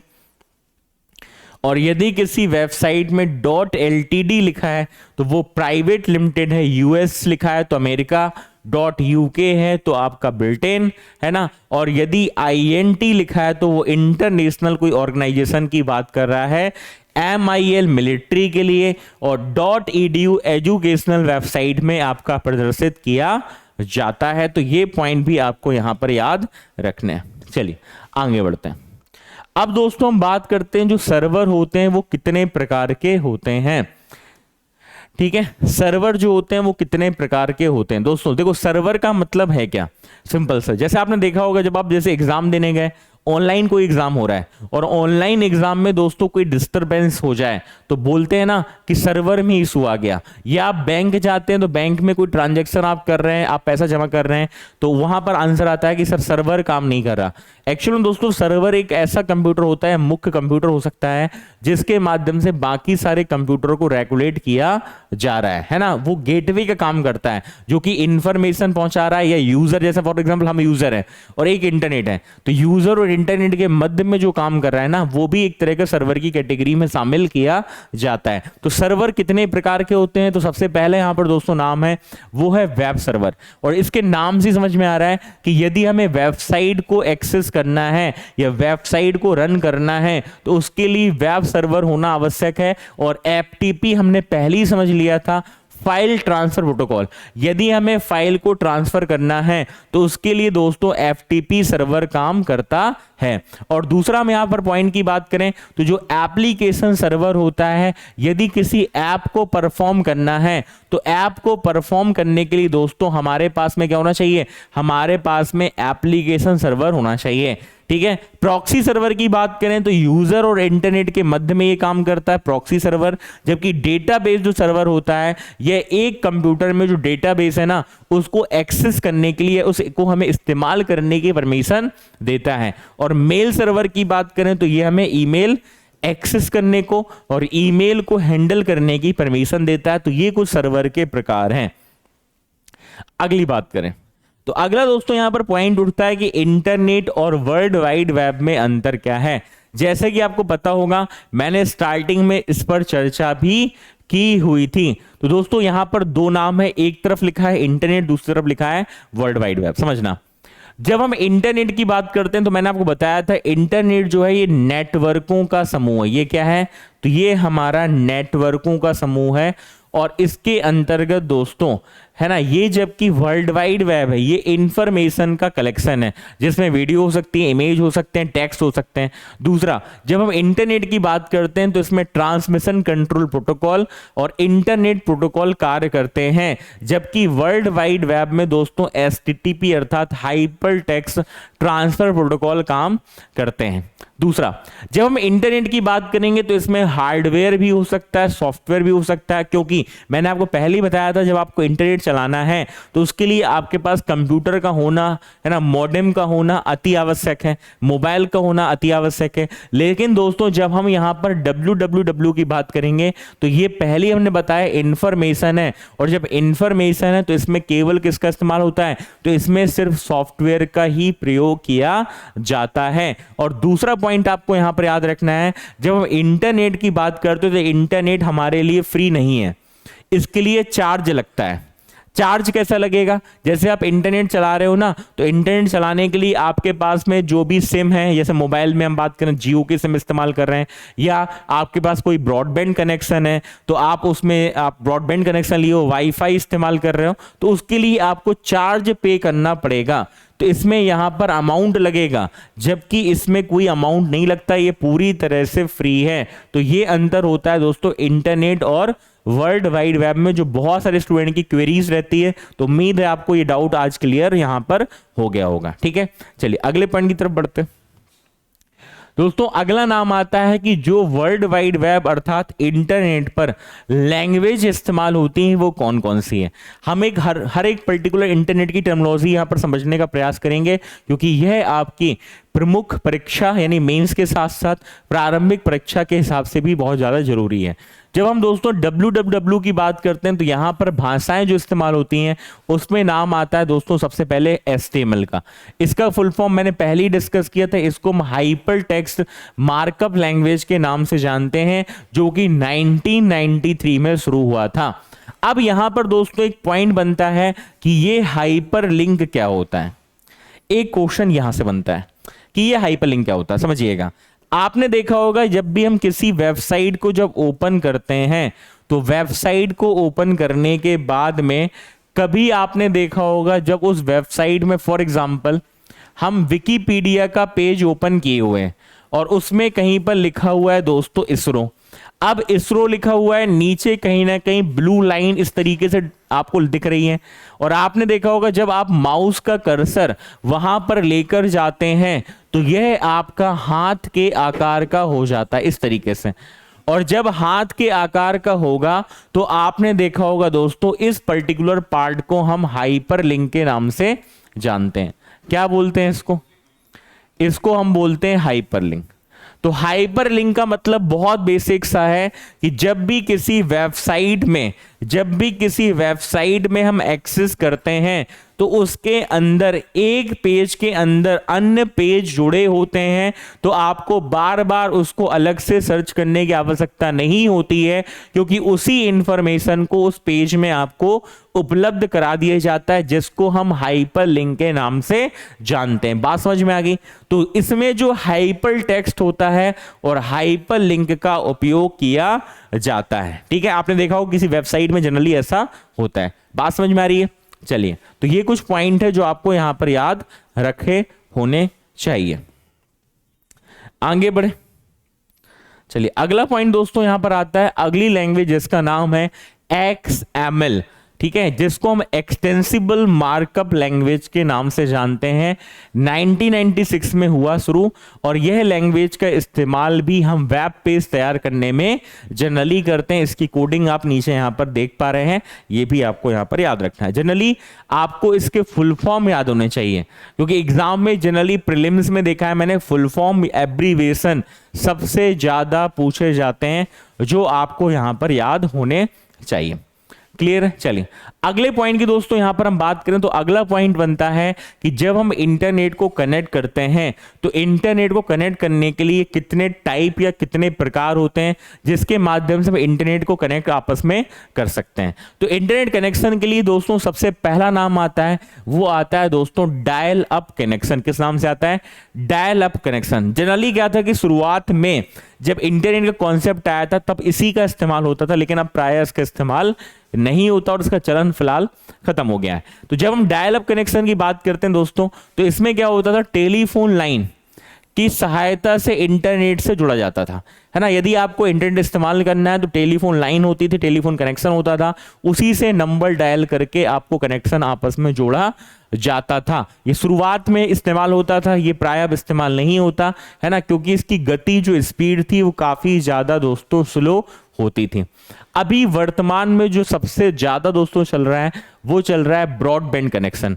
और जो ब्रॉडबैंड कनेक्शन होता है ना, इसको हम ब्रॉड बैंडविड्थ के नाम से जानते हैं। जो इसका पूरा नाम है ना वो क्या है? ब्रॉड बैंडविड्थ, है ना। तो जो ब्रॉडबैंड कनेक्शन दोस्तों, ये सबसे ज्यादा स्पीड वाला हाई स्पीड कनेक्शन है। और इसमें दोस्तों जनरली जो कंपनियां, बड़ी बड़ी कंपनियां, टेलीफोन कंपनियां, वो इस्तेमाल करती हैं कि इसका ब्रॉडबैंड कनेक्शन का ही इस्तेमाल करती हैं। ठीक है, इसमें ऑप्टिकल फाइबर बाकी कम्युनिकेशन से संपर्क साधा जाता है। ठीक है, चलिए आगे बढ़ते हैं। तो अगला दोस्तों नाम आता है वायरलेस कनेक्शन। आपने देखा होगा कई शहरों में गवर्नमेंट की भी कुछ पॉलिसी है जिसमें अलग अलग इलाकों में कुछ आपके वाईफाई हॉट स्पॉट बनाए गए हैं जिसमें कोई भी व्यक्ति एक्सेस कर सकता है। जैसे रेलवे की बात करें तो रेलवे में भी वाईफाई जोन है जिसके माध्यम से आप यदि इंटरनेट चलाना चाह रहे हैं तो आप इंटरनेट वहां पर एक्सेस कर सकते हैं। तो दोस्तों जो वायरलेस कनेक्शन होता है ना, यह आपका कहीं ना कहीं इसमें वायर का इस्तेमाल नहीं होता। किसका इस्तेमाल नहीं होता? इसमें वायर का कोई भी इस्तेमाल नहीं होता है। और इसके अंतर्गत जैसे हम वाईफाई की बात करते हैं, इसका फुल फॉर्म होता है वायरलेस फिडेलिटी। और दूसरा यहां पर वर्ड होता है जिसको हम बोलते हैं लाइट फिडेलिटी। ठीक है, तो ये दोनों हमेशा किसके लिए इस्तेमाल होती हैं? तो ये वायरलेस कनेक्शन में इस्तेमाल होती है, जिसमें जैसे आपके पास मोबाइल है, अब मोबाइल में आपके पास इंटरनेट एक्सेस नहीं है तो आप किसी बिल्डिंग का वाईफाई एक्सेस कर सकते हैं। उसके लिए पासवर्ड की रिक्वायरमेंट होती है, क्योंकि कई ऐसे नेटवर्क हैं जो सिक्योरिटी के साथ में यहां पर काम करते हैं। ठीक है, चलिए आगे बढ़ते हैं। अगला दोस्तों यहां पर नाम आता है ISDN, जिसका फुल फॉर्म होता है इंटीग्रेटेड सर्विस डिजिटल नेटवर्क। और मैं आपसे फिर से बोल रहा हूं ना, इंटरनेट में दोस्तों हर एक पार्ट तो इंपॉर्टेंट है, लेकिन सबसे ज्यादा इंपॉर्टेंट है इंटरनेट की टर्मिनोलॉजी। और साथ ही साथ जो टर्म्स है ना इंटरनेट के, उसके अंतर्गत जो फुल फॉर्म है ये आपको रटे होने चाहिए, क्योंकि यहां से बहुत ज्यादा क्वेश्चन आपके एग्जाम में पूछे जा सकते हैं। दोस्तों ये जो ISDN होता है इसमें मॉडेम की कोई भी रिक्वायरमेंट नहीं होती है और इसमें कनेक्शन फोन लाइन के द्वारा कनेक्शन प्रदान किया जाता है। आपने जनरली देखा होगा कई बार, जैसे फॉर एग्जांपल जियो कनेक्शन। अब जियो का कनेक्शन है, जियो का फोन भी काम कर रहा है और फोन के साथ साथ आप जियो से इंटरनेट कनेक्शन भी उपलब्ध करा पा रहे हैं। तो ये कॉन्सेप्ट भी आपको यहां पर याद रखना है। चलिए आगे बढ़ते हैं। अगला दोस्तों नाम आता है जिसको हम बोलते हैं DSL, डिजिटल सब्सक्राइबर लाइन। इसमें दोस्तों क्या होता है ना, इसमें क्या होता है, टेलीफोन लाइन का इस्तेमाल किया जाता है और लैंडलाइन कनेक्शन के साथ में आपको इंटरनेट की फैसिलिटी उपलब्ध कराई जाती है। तो इसका फुल फॉर्म याद रखना, इसका फुल फॉर्म है डिजिटल सब्सक्राइबर लाइन। चलिए अगला नाम आता है कि इंटरनेट में जो हम डिवाइस इस्तेमाल करते हैं उस डिवाइस में सबसे पहला नाम आता है दोस्तों जिसको हम मॉडेम के नाम से जानते हैं। तो मॉडेम में सबसे पहले तो आपको इसका फुल फॉर्म याद रखना है। इसका फुल फॉर्म होता है दोस्तों मॉड्यूलेटर और डीमॉड्यूलेटर। ये क्या करता है, जब सिग्नल मॉडेम से होकर गुजरते हैं तो दोस्तों वो सिग्नल एनालॉग फॉर्मेट में होते हैं।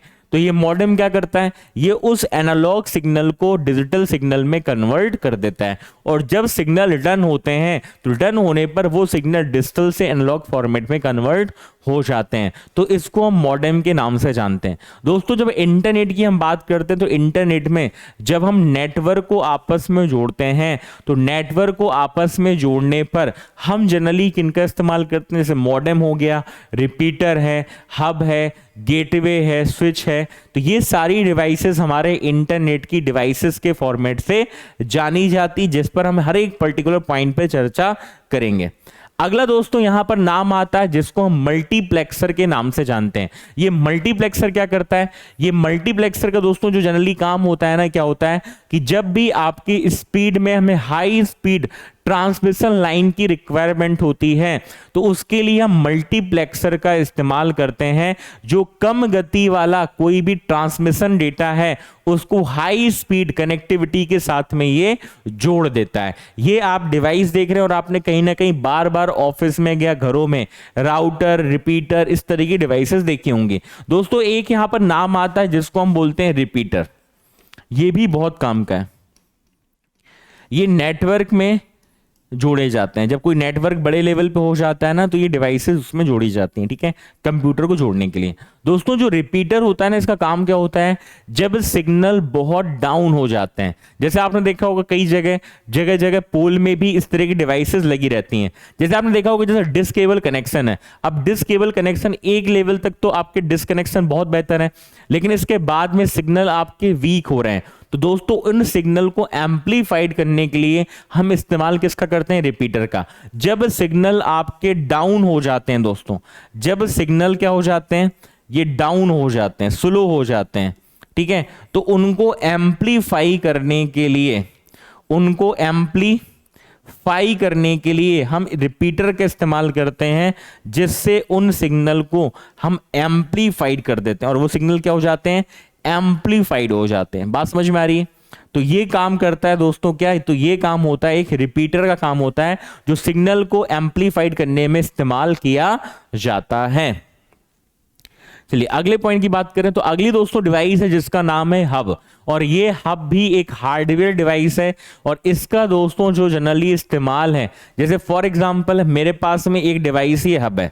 अब मेरे पास में 5 कंप्यूटर हैं, उन 5 कंप्यूटर को मुझे जोड़ना है, तो इसमें बहुत सारे पोर्ट होते हैं, 1 2 3 4 5, और उस पांचों पोर्ट में मैंने किनको जोड़ दिया, मैंने अलग अलग कंप्यूटर को जोड़ दिया। और ये आपने जनरली साइबर कैफे में इस तरह की डिवाइसेस आपने जनरली देखी होगी, तो वो हब कहलाती है। अगला दोस्तों नाम आता है राउटर। अब राउटर की बात करें तो राउटर का जनरली इस्तेमाल क्या होता है, देखो एक नाम दोस्तों आता है राउटर और एक नाम आता है आपका ब्रिज, ठीक है। अब दोनों में अंतर क्या होता है, जो राउटर होता है ना, जैसे मान लीजिए फॉर एग्जांपल 2 नेटवर्क हैं और उनकी कार्यप्रणाली और कॉन्सेप्ट बिल्कुल डिफरेंट है, तो उसके लिए दोस्तों हम इस्तेमाल करेंगे राउटर का, ठीक है। और यदि उनकी कार्यप्रणाली दोस्तों समान है तो उसमें हम इस्तेमाल करेंगे किसका, ब्रिज का। दोनों में सिर्फ अंतर इतना है, बाकी कोई भी अंतर नहीं, डिवाइसेस लगभग आपको समान दिख रही है। तो इसके अंतर्गत दोस्तों क्या होता है कि ये जो डिफरेंट नेटवर्क है जिनकी कार्यप्रणाली कॉन्सेप्ट बिल्कुल अलग है, तो उनके जोड़ने के लिए हम डिवाइस इस्तेमाल करते हैं, हार्डवेयर डिवाइस, उसको हम यहां पर राउटर के नाम से जानते हैं। जबकि जब हम ब्रिज की बात करेंगे तो यह जो ब्रिज होता है ना दोस्तों, यह जनरली है ना क्या करता है, ये थोड़ा अलग है क्योंकि यह सेम नेटवर्क को आपस में जोड़ता है, ठीक है। राउटर अलग, ब्रिज समान नेटवर्क, तो ये पॉइंट आपको यहां पर याद रखना है। चलिए अगले हम पॉइंट की बात करें दोस्तों, तो ये बहुत इंपॉर्टेंट पार्ट है और आपके एमपीपीएससी प्री में हर बार एक क्वेश्चन यहां से पूछा जाता है। और क्वेश्चन कैसा बनता है, क्वेश्चन आपसे पूछेगा कि बताइए इनमें से कौन सा वेब ब्राउजर है और इनमें से कौन सा सर्च इंजन है। तो देखो 2 पॉइंट आपको यहां पर याद रखने हैं, एक तो वेब ब्राउजर क्या होता है और दूसरा सर्च इंजन क्या होता है। वेब ब्राउजर और दूसरा सर्च इंजन, इन दोनों में अंतर क्या है तो समझना। जो दोस्तों वेब ब्राउजर होता है ना, ये सॉफ्टवेयर होता है, ये क्या होता है, सॉफ्टवेयर होता है। मैंने आपको क्या बताया था, जब आपको इंटरनेट एक्सेस करना है तो इंटरनेट एक्सेस करने के लिए आपके पास में वेब ब्राउजर होना अति आवश्यक है। तो वेब ब्राउजर एक सॉफ्टवेयर है जो आपको इंटरनेट एक्सेस करने की परमिशन देता है, जबकि जो सर्च इंजन है ना, ये वेब ब्राउजर के एक पार्ट है जिसके माध्यम से कोई भी इंफॉर्मेशन या सूचना को आप यहां पर सर्च कर सकते हैं, खोज सकते हैं, तो वो कहलाता है दोस्तों सर्च इंजन। अब आपको कम से कम 10 से 12 सर्च इंजन और 10 से 12 वेब ब्राउजर के नाम पता होने चाहिए, क्योंकि कई बार एग्जाम में जब ये क्वेश्चन आते हैं ना तो हमें देखकर लगता है कि ये सर्च इंजन है या फिर ये वेब ब्राउजर है, दोनों में बहुत ज्यादा कंफ्यूजन दोस्तों क्रिएट होता है। तो आपके सामने कुछ वेब ब्राउजर के नाम लिखे हुए हैं, इनको ध्यान समझते हैं। दोस्तों जो सबसे पहला नाम लिखा है ना सफारी, ये दोस्तों आपको किस में देखने को मिलेगा, तो ये जो एप्पल है ना या मैक आईओएस में आपको देखने को मिलेगा। ठीक है, जो एप्पल है ना आईफोन, उनमें आपको सफारी देखने को मिलता है, जो एप्पल आईओएस ऑपरेटिंग सिस्टम में इस्तेमाल किए जाते हैं। इसके अलावा आपने देखा होगा जनरली आप लोग जो सबसे ज्यादा इस्तेमाल करते हैं वो गूगल क्रोम का इस्तेमाल करते हैं या ओपरा का इस्तेमाल करते हैं या फिर मोजिला फायरफॉक्स का इस्तेमाल जनरली करते हैं या फिर यूसी ब्राउजर देखने को मिलेगा। क्योंकि जनरली हम क्या होता है इंटरनेट एक्सप्लोरर, एक नाम आता है इंटरनेट एक्सप्लोरर, उसका भी इस्तेमाल करते हैं। आप यदि इस इमेज को ध्यान से देखो दोस्तों, तो यहां पर आपको ये ओपरा दिख रहा है, ये मैक्सटन दिख रहा है, क्रोम है, ठीक है, एओएल ब्राउजर है, ये सारे कुछ वेब ब्राउजर आपको इस तरीके से दिख रहे हैं। ये इंटरनेट एक्सप्लोरर आपको इस तरीके से यहां पर दिख रहा है। ठीक है, तो याद रखना यदि मैं कुछ पॉइंट की बात करूं तो ये कुछ पॉइंट है जो आपको यहां पर पता होने चाहिए। चलिए, तो यहां पर आप याद रखिएगा जो ये कुछ वेब ब्राउजर जिसमें माइक्रोसॉफ्ट एज हो गया, इसके अलावा ब्रेव है, विवाल्डी है, टॉर्च है, अवास्ट हो गया, ठीक है, स्लिम ब्राउजर है, वाटरफॉक्स है, टॉर ब्राउजर है, ये कुछ वेब ब्राउजर के नाम हैं जो आपको यहां पर याद होने चाहिए। तो उम्मीद है आपको ये कुछ पॉइंट है जो आपको यहां पर याद हो गए होंगे। चलिए आगे बढ़ते हैं। अगला दोस्तों पॉइंट बनता है, वो बनता है सर्च इंजन का। कुछ महत्वपूर्ण सर्च इंजन है जो आपको यहां पर पता होने चाहिए। जनरली दोस्तों क्या होता है कि जब भी हम सर्च इंजन की बात करते हैं ना तो हमारे दिमाग में एक ही कॉन्सेप्ट आता है, वो आता है गूगल। हर चीज गूगल में अवेलेबल है, जबकि ऐसा नहीं है। गूगल के अलावा भी बहुत सारे सर्च इंजन दोस्तों देखने को मिलते हैं जिनका इस्तेमाल हम कोई भी इंफॉर्मेशन को खोजने में करते हैं। दोस्तों यहां पर दो क्वेश्चन याद रखना, जिसमें जो गूगल और याहू है इसके फादर कई बार पूछे जाते हैं। तो गूगल के दोस्तों जो फादर है ना, कॉन्सेप्ट है लैरी पेज का। ठीक है, लैरी पेज गूगल के जनक बोले जाते हैं, जबकि नाम आता है जेरी यांग। और ये जो जेरी यांग है ये आपके आविष्कारक कहलाते हैं किसके, याहू के। तो दो नाम याद रखना, गूगल कॉन्सेप्ट और दूसरा याहू का। क्लियर है, गूगल कब आया था, 1998 में आया था। इसके अलावा आपने देखा होगा माइक्रोसॉफ्ट के जो अपडेट वर्जन आपको देखने को मिलते हैं उनमें बिंग आता है। क्या आता है, माइक्रोसॉफ्ट बिंग आपको मिलेगा। जबकि दोस्तों ये जो बाइडू और डकडकगो है ये चाइना के सर्च इंजन के तौर पे देखे जाते हैं, बाइडू और डकडकगो। अगला नाम आता है यांडेक्स, चाचा.com, ask.com, aol.com, Ecosia, internet archive, Yippy, Bing, चाचा.com। ये कुछ ऐसे नाम हैं जो आपको यहां पर सर्च इंजन की कैटेगरी में याद रखने हैं, जिनके लोगो आपको यहां इमेज में दिख रहे हैं। ये गूगल का लोगो, याहू है, एओएल है, ask.com है, ठीक है, ये आपका बिंग है। तो ये कुछ ऐसे फॉर्मेट हैं जो आपको यहां पर सर्च इंजन की कैटेगरी में याद होने ही चाहिए, काफी इंपॉर्टेंट पार्ट है। चलिए अगला दोस्तों, कुछ संगठन और कुछ संस्थाएं हैं जो इंटरनेट पर काम करती है। उन संस्थाओं के बारे में हम एक एक करके यहां पर चर्चा करेंगे, है ना। ये भी काफी इंपॉर्टेंट पार्ट यहां पर शामिल है। दोस्तों प्रमुख संगठन और संस्थाओं में सबसे पहला जो हमारा नाम आ रहा है वो आ रहा है यहां पर IETF। याद रखना ये संस्थाएं इंटरनेट हो या फिर इंटरनेट के प्रोटोकॉल हो या इंटरनेट का कोई नेटवर्क या इंस्टीट्यूट हो, उसको लेकर ये काम करती हैं और सबके अलग अलग यहां पर कार्य हैं। जिसमें दोस्तों यदि हम IETF की बात करेंगे तो यह इंटरनेट जो आर्किटेक्चर बोर्ड है ना उसके रूल्स एंड रेगुलेशन को ये फॉलो करती है, और IAB पर हम अभी आगे चर्चा करेंगे। ये इसका फुल फॉर्म क्या है, तो इसका फुल फॉर्म है दोस्तों इंटरनेट इंजीनियरिंग टास्क फोर्स, है ना, एक तो याद रखोगे, और दूसरा 1986 में इसकी स्थापना की गई थी, इस संगठन की स्थापना की गई थी और इसका जो हेडक्वार्टर है वो कैलिफोर्निया यूएसए में है। और इसका काम क्या है, तो ये इंटरनेट के जो स्टैंडर्ड्स हैं, जो इंटरनेट के आपके मानक हैं, उनको डेवलप करने का, उनको विकसित करने का काम करती है। और उस संस्था का दोस्तों नाम है IETF। क्या काम करता है, इंटरनेट के मानकों का विकास करने का कार्य करता है। अगला दोस्तों नाम आता है ISOC और इसको बहुत शॉर्ट में आप याद कर सकते हो, I फॉर इंटरनेट और SOC फॉर सोसाइटी। तो इसका पूरा नाम हो जाएगा इंटरनेट सोसाइटी, जो कि 1992 में डेवलप हुआ था और इसका हेड ऑफिस दोस्तों वर्जीनिया यूएसए में देखा गया है। इसका काम क्या है, तो इसका काम क्या है, इंटरनेट के जो स्टैंडर्ड्स हैं, है ना, जो फॉर एग्जांपल ऐसा बोल सकते हो, इंटरनेट की जो नीतियां हैं, जो इंटरनेट की पॉलिसीज हैं, वो पॉलिसीज कितने बड़े लेवल पे होनी चाहिए और उसको हमें कैसे फोकस करना है। तो इंटरनेट की उन पॉलिसी को लेकर इंटरनेट के जो प्रोटोकॉल हैं उनको स्टैंडर्ड यानी मानक करना और साथ ही साथ इनके बारे में लोगों को शिक्षित करना, ये काम करता है इंटरनेट सोसाइटी का, जो कि 1992 में एस्टैब्लिश्ड हुआ था। अगली दोस्तों संस्था है जिसका नाम है IAB, जो कि हमने स्टार्टिंग में IETF में पढ़ा हुआ था। तो IAB जिसका फुल फॉर्म है इंटरनेट आर्किटेक्चर बोर्ड और यह 1979 में स्थापित हुआ था। और इसकी पेरेंट कंपनी कौन है, अभी मैंने जस्ट बताया। तो यहां पर नाम आ रहा है IETF, जो कि IAB के दिशा निर्देशों को संचालित करता है, ठीक है, से संचालित होता है। चलिए अब यहां पर पॉइंट बन रहा है दोस्तों, जो IAB है ना, इसका काम क्या है, तो इसका काम क्या है, तो इसका काम है दोस्तों technology and engineering development required for the internet. अर्थात इंटरनेट पे जो तकनीक या इंटरनेट के लिए जो टेक्नोलॉजी इस्तेमाल होनी चाहिए और इंजीनियरिंग डेवलपमेंट को लेकर जो काम होना चाहिए, इंजीनियरिंग विकास को लेकर, वो सारे काम दोस्तों IAB के द्वारा किए जाते हैं। इसका फुल फॉर्म ज्यादा इंपॉर्टेंट है, जिसको हम यहां पर इंटरनेट आर्किटेक्चर बोर्ड के नाम से जानते हैं। तो आई होप आपको ये कुछ पॉइंट है समझ में आ रहे होंगे। तो यहां पर एक तो फुल फॉर्म हो गया IAB का, क्या बोलोगे, इंटरनेट आर्किटेक्चर बोर्ड। दूसरा यदि हम बात करें तो यहां पर फुल फॉर्म बनता है ISOC का, जिसको हम इंटरनेट सोसाइटी के नाम से जानेंगे। अगला नाम आएगा IETF, जिसको हम इंटरनेट इंजीनियरिंग टास्क फोर्स के नाम से जानेंगे। तो कुछ पॉइंट है जो आपको यहां पर दोस्तों याद रखने हैं। चलिए आगे बढ़ते हैं।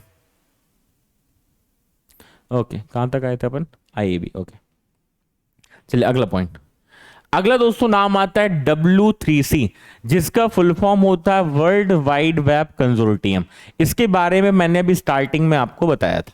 जनरली क्या होता है दोस्तों, यह जो कॉन्सेप्ट था, ये जो स्थापना की गई थी ना इस इंस्टीट्यूट की, वो आपकी 1994 में की गई थी और कैम्ब्रिज अमेरिका में इसका हेड ऑफिस है ना। इसके भी जो आविष्कारक हैं, जैसे मैंने बताया ना वर्ल्ड वाइड वेब, तो उसके जो फाउंडर हैं टिम बर्नर्स-ली, तो वैसे ही वर्ल्ड वाइड वेब कंसोर्टियम के भी फाउंडर आपके कौन है, तो आपको याद रखना है आपका टिम बर्नर्स-ली। इसका काम क्या है, तो दोस्तों जो वर्ल्ड वाइड वेब होता है ना, वर्ल्ड वाइड वेब अर्थात WWW, इसके प्रयोग के लिए जो अंतरराष्ट्रीय मानक हैं यानी स्टैंडर्ड्स, जो इंटरनेशनल स्टैंडर्ड्स हैं, उनको कहीं ना कहीं सेटअप करने का, उनको निर्धारित करने का कि स्टैंडर्ड्स इंटरनेशनल लेवल पे क्या होने चाहिए, उसको लेकर जो संस्था काम करती है उसको हम W3C के नाम से जानते हैं, जिसका लोगो आपको यहां पर नीचे इस तरीके से यहां पर दिखाई दे रहा है। क्लियर है, चलिए आगे बढ़ते हैं।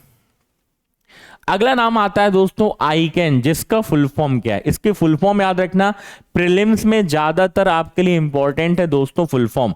इसका फुल फॉर्म है internet corporation for assign names and number. और जैसे कि आप देख रहे हैं इसका जो फुल फॉर्म है, उसी से एक चीज समझ में आ रही है। क्या समझ में आ रही है, कि ये दोस्तों जो नाम है और नंबर, और नाम का मतलब क्या हो गया, डोमेन नेम, है ना, नाम का मतलब क्या हो गया, डोमेन नेम, और नंबर का मतलब हो गया IP एड्रेस, IP एड्रेस, ठीक है। तो अब यहां पर दो नाम आ रहे हैं, एक नाम आ रहा है डोमेन नेम और दूसरा नाम यहां पर आ रहा है आईपी एड्रेस।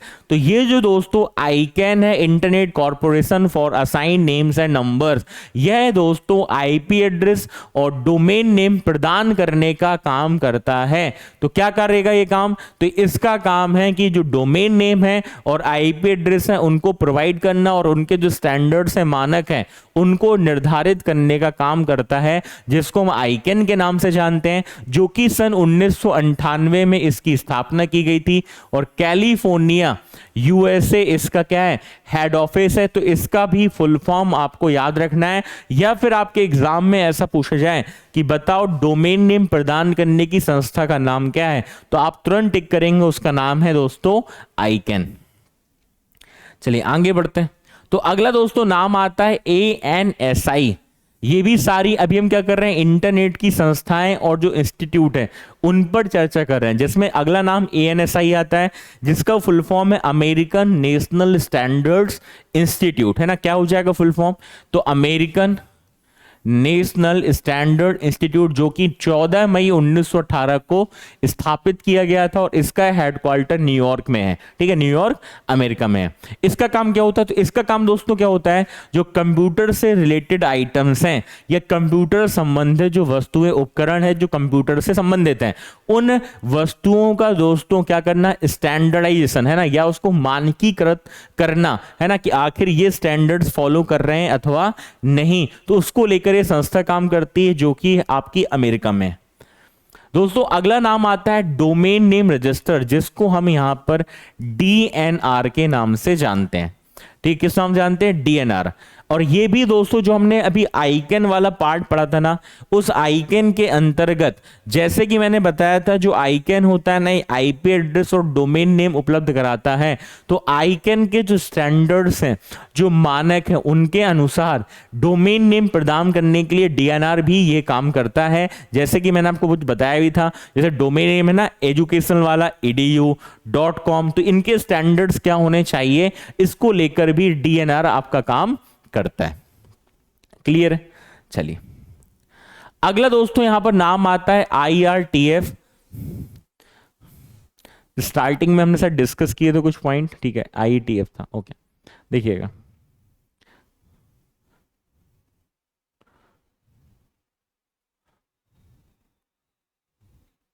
ठीक है, समझिएगा। ये दोस्तों जो हमने नाम लिखा है ना IRTF, इसका फुल फॉर्म क्या है? इसका फुल फॉर्म है इंटरनेट रिसर्च टास्क फोर्स। इसका काम क्या है? इसका काम क्या है जरा समझिएगा। तो ये जो दोस्तों IRTF है, इसका काम है improve the working of the internet in the future, अर्थात भविष्य में इंटरनेट की जो कार्य प्रणाली है वो कितनी बेहतर हो पाए, उसको लेकर, है ना, क्या क्या नए इन्वेंशन हो पाए, अलग अलग डिस्कवरी हो पाए, उसको लेकर ये काम करता है, जिसको हम IRTF के नाम से जानते हैं। तो इसका फुल फॉर्म भी आप लोग याद रखिएगा। चलिए अगला दोस्तों पार्ट आता है इंटरनेट में, जिसका नाम है ईमेल।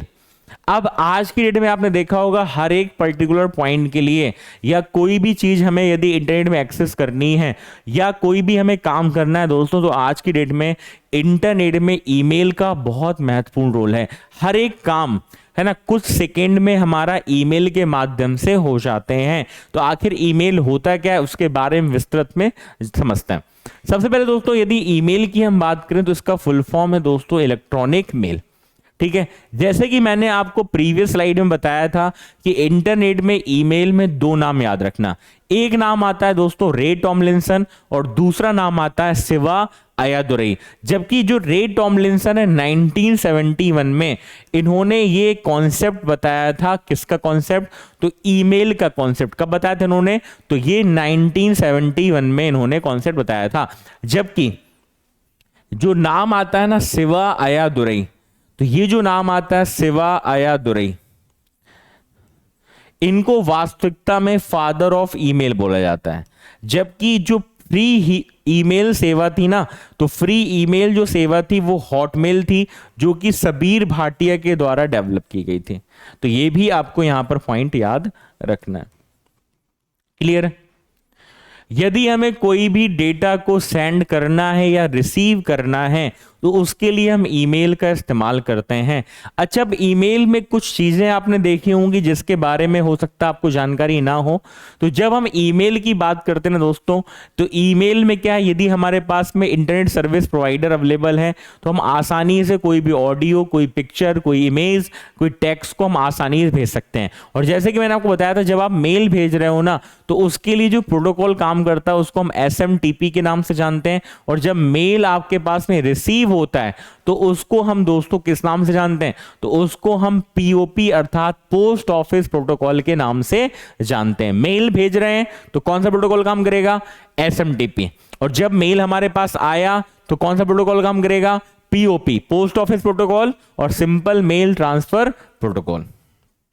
चलिए अगला पॉइंट, जब हम ईमेल की बात करते हैं ना दोस्तों, तो जब हमें किसी व्यक्ति को मेल भेजना है तो उसके लिए हमारे पास में मेल आईडी होना आवश्यक है या हमारे पास में ईमेल एड्रेस होना आवश्यक है। ईमेल एड्रेस में क्या होता है दोस्तों, एक तो यूजर नेम होता है, यूजर नेम के बाद आपको मिलेगा @ और फिर होगा डोमेन नेम। अब जैसे कि मैंने बोला कोई यूजर नेम है और @ के बाद में जीमेल, ये .com, ये क्या हो गया हमारा, ये डोमेन नेम हो गया। Domain name top level domain name. Rediff, कई लोग रेडिफ में अपनी आईडी बनाते हैं तो उनमें आपको देखा होगा उनका ईमेल एड्रेस में rediff.com मिलता है ना, जीमेल मिलता है, इस तरीके से। ठीक है दोस्तों, क्या होता है जो मेल आईडी होती है ना, इसमें कोई भी स्पेस नहीं होता और 64 कैरेक्टर आपके अधिकतम मेल में इस्तेमाल हो सकते हैं। दूसरा पॉइंट, ईमेल जब हम दोस्तों भेजते हैं ना तो उसमें हमारे 2 अटैचमेंट होते हैं। एक होता है CC जिसको हम कार्बन कॉपी के नाम से जानते हैं और एक होता है BCC जिसको हम ब्लाइंड कार्बन कॉपी के नाम से जानते हैं।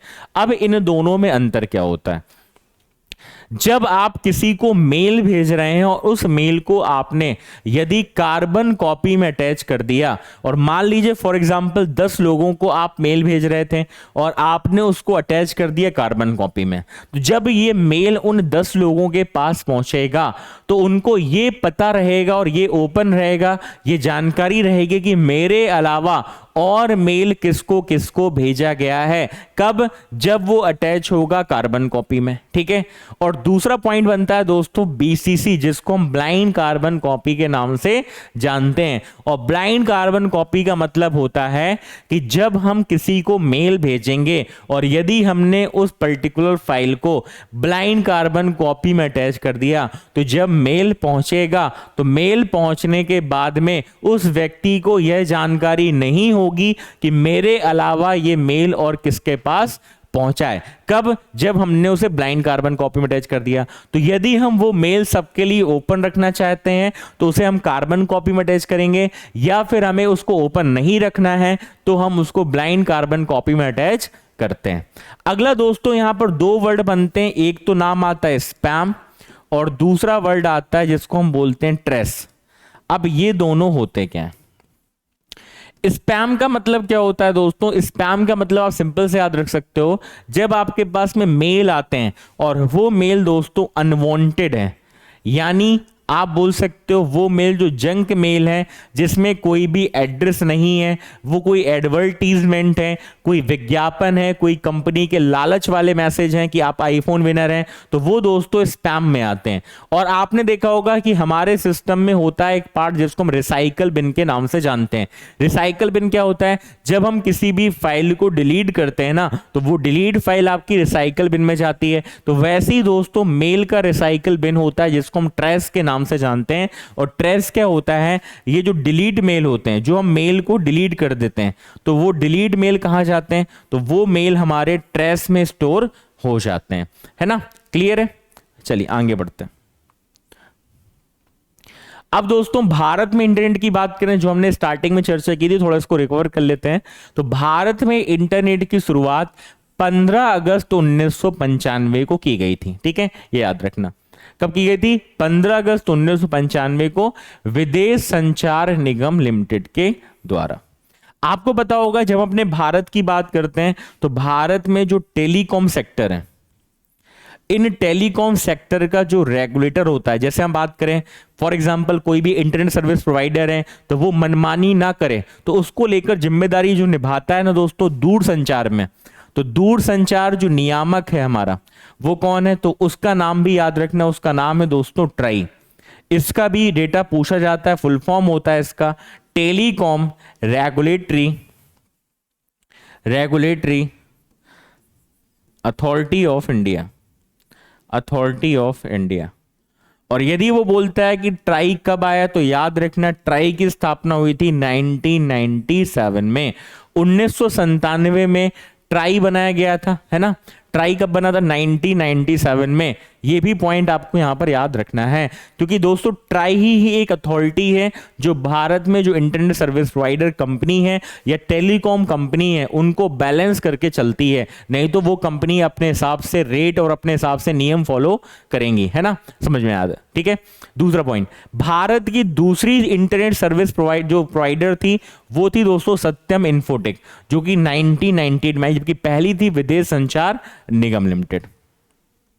चलिए यहां तक क्लियर है, चलिए आगे बढ़ते हैं। अगला दोस्तों यहां पर नाम आता है कि जो बीएसएनएल, जिसको हम भारत संचार निगम लिमिटेड के द्वारा या नाम से जानते हैं, उसने ब्रॉडबैंड जो सेवा शुरू की थी उसका नाम था डेटा वन। डेटा वन क्या था, तो डेटा वन दोस्तों बीएसएनएल की ब्रॉडबैंड सेवा का नाम था। जबकि भारत में पहली जो ईमेल सेवा थी ना वो हॉटमेल थी, जिसके बारे में मैंने आपको बताया सबीर भाटिया के द्वारा स्टार्ट किया गया था। और आपको पता होगा जब ई गवर्नेंस पर चर्चा भी की गई थी कि एक नाम दोस्तों होता है एनआईसी और एक नाम होता है निकनेट, है ना, एनआईसी एनईटी। अब ये दोनों बहुत इंपॉर्टेंट है। 1976 में एनआईसी आया और इसके बाद में निकनेट आया था दोस्तों 1987 में। हमारे भारत में जो इंटरनेट है, सरकारी विभाग हैं, सरकारी कार्यालय, उनके लिए काम करता है एनआईसी, और इसका जो नेटवर्क सैटेलाइट कम्युनिकेशन है उसको हम निकनेट के नाम से जानते हैं। तो दोस्तों जो नेशनल इंफॉर्मेटिक्स सेंटर है ये भारत में नई दिल्ली में सबसे पहला इंटरनेट कनेक्शन प्रयोग करने वाला प्रथम संस्थान बना, देन ठीक है, नई दिल्ली स्थित एनआईसी। तो एनआईसी का नाम याद रखना, इसका सैटेलाइट कनेक्शन एनआईसी नेट के नाम से जाना जाता है, जिसको हम शॉर्ट में निक नेट के नाम से जानते हैं। दोस्तों अगला नाम आता है यहां पर इन्फ्लीबनेट।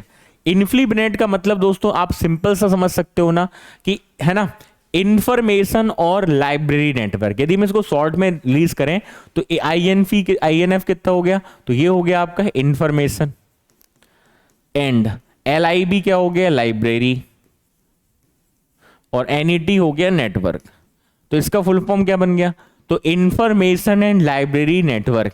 और इसके नाम से ही आपको समझ में आ रहा होगा, यह दोस्तों विश्वविद्यालय अनुदान आयोग, है ना, विश्वविद्यालय अनुदान आयोग के द्वारा यह शुरू किया गया था, जिसको हम यूनिवर्सिटी ग्रांट कमीशन के नाम से जानते हैं, है ना। यूनिवर्सिटी ग्रांट कमीशन लिख दो, स्कूल नहीं होगा इधर, ओके, जस्ट वेट।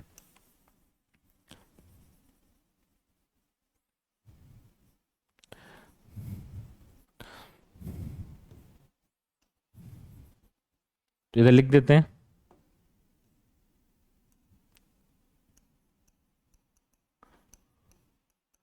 ठीक है। दूसरा पॉइंट, यह दोस्तों विश्वविद्यालय और कॉलेज के लिए जो इंफॉर्मेशन और लाइब्रेरी के तौर पे ये नेटवर्क स्टैब्लिश किया गया था, जिसको हम सूचना एवं पुस्तकालय नेटवर्क केंद्र के नाम से जानते हैं, ठीक है। ये पॉइंट भी आपको यहां पर याद रखना है। चलिए अगला दोस्तों यहां पर नाम आ रहा है जिसका नाम है निकनेट। अब मैंने आपको स्टार्टिंग में क्या बताया कि जो एनआईसी संस्था है अर्थात नेशनल इंफॉर्मेटिक्स सेंटर, इसका काम है कि भारत में जो सरकारी विभाग, सरकारी कार्यालय हैं, उनमें ई गवर्नेंस बेहतर करने के लिए इंटरनेट कनेक्टिविटी पहुंचाना। लेकिन उसके लिए जो नेटवर्क कनेक्शन मिलता है, वो नेटवर्क कनेक्शन दोस्तों मिलता है किसके माध्यम से, तो वो निक नेट के माध्यम से मिलता है। तो ये पॉइंट भी आपको यहां पर याद रखना है, जो कि नेशनल इंफॉर्मेटिक्स सेंटर नेटवर्क के नाम से जाना जाता है। और ये एक नेटवर्क सिस्टम है जो मुख्यालय, हेड ऑफिस, राज्यों को आपस में कनेक्ट करने के लिए आपका कार्य करता है। तो दोस्तों ये पूरा पॉइंट था जो कि हमने इंटरनेट के अंतर्गत यहां पर चर्चा किया है कि इंटरनेट का जो कॉन्सेप्ट है, इंटरनेट की जो टर्मिनोलॉजी है, वो सारी क्या है जो एग्जाम में आपके एमपीपीएससी में पूछी जाती है। मिलते हैं दोस्तों नेक्स्ट क्लास में। जय हिंद।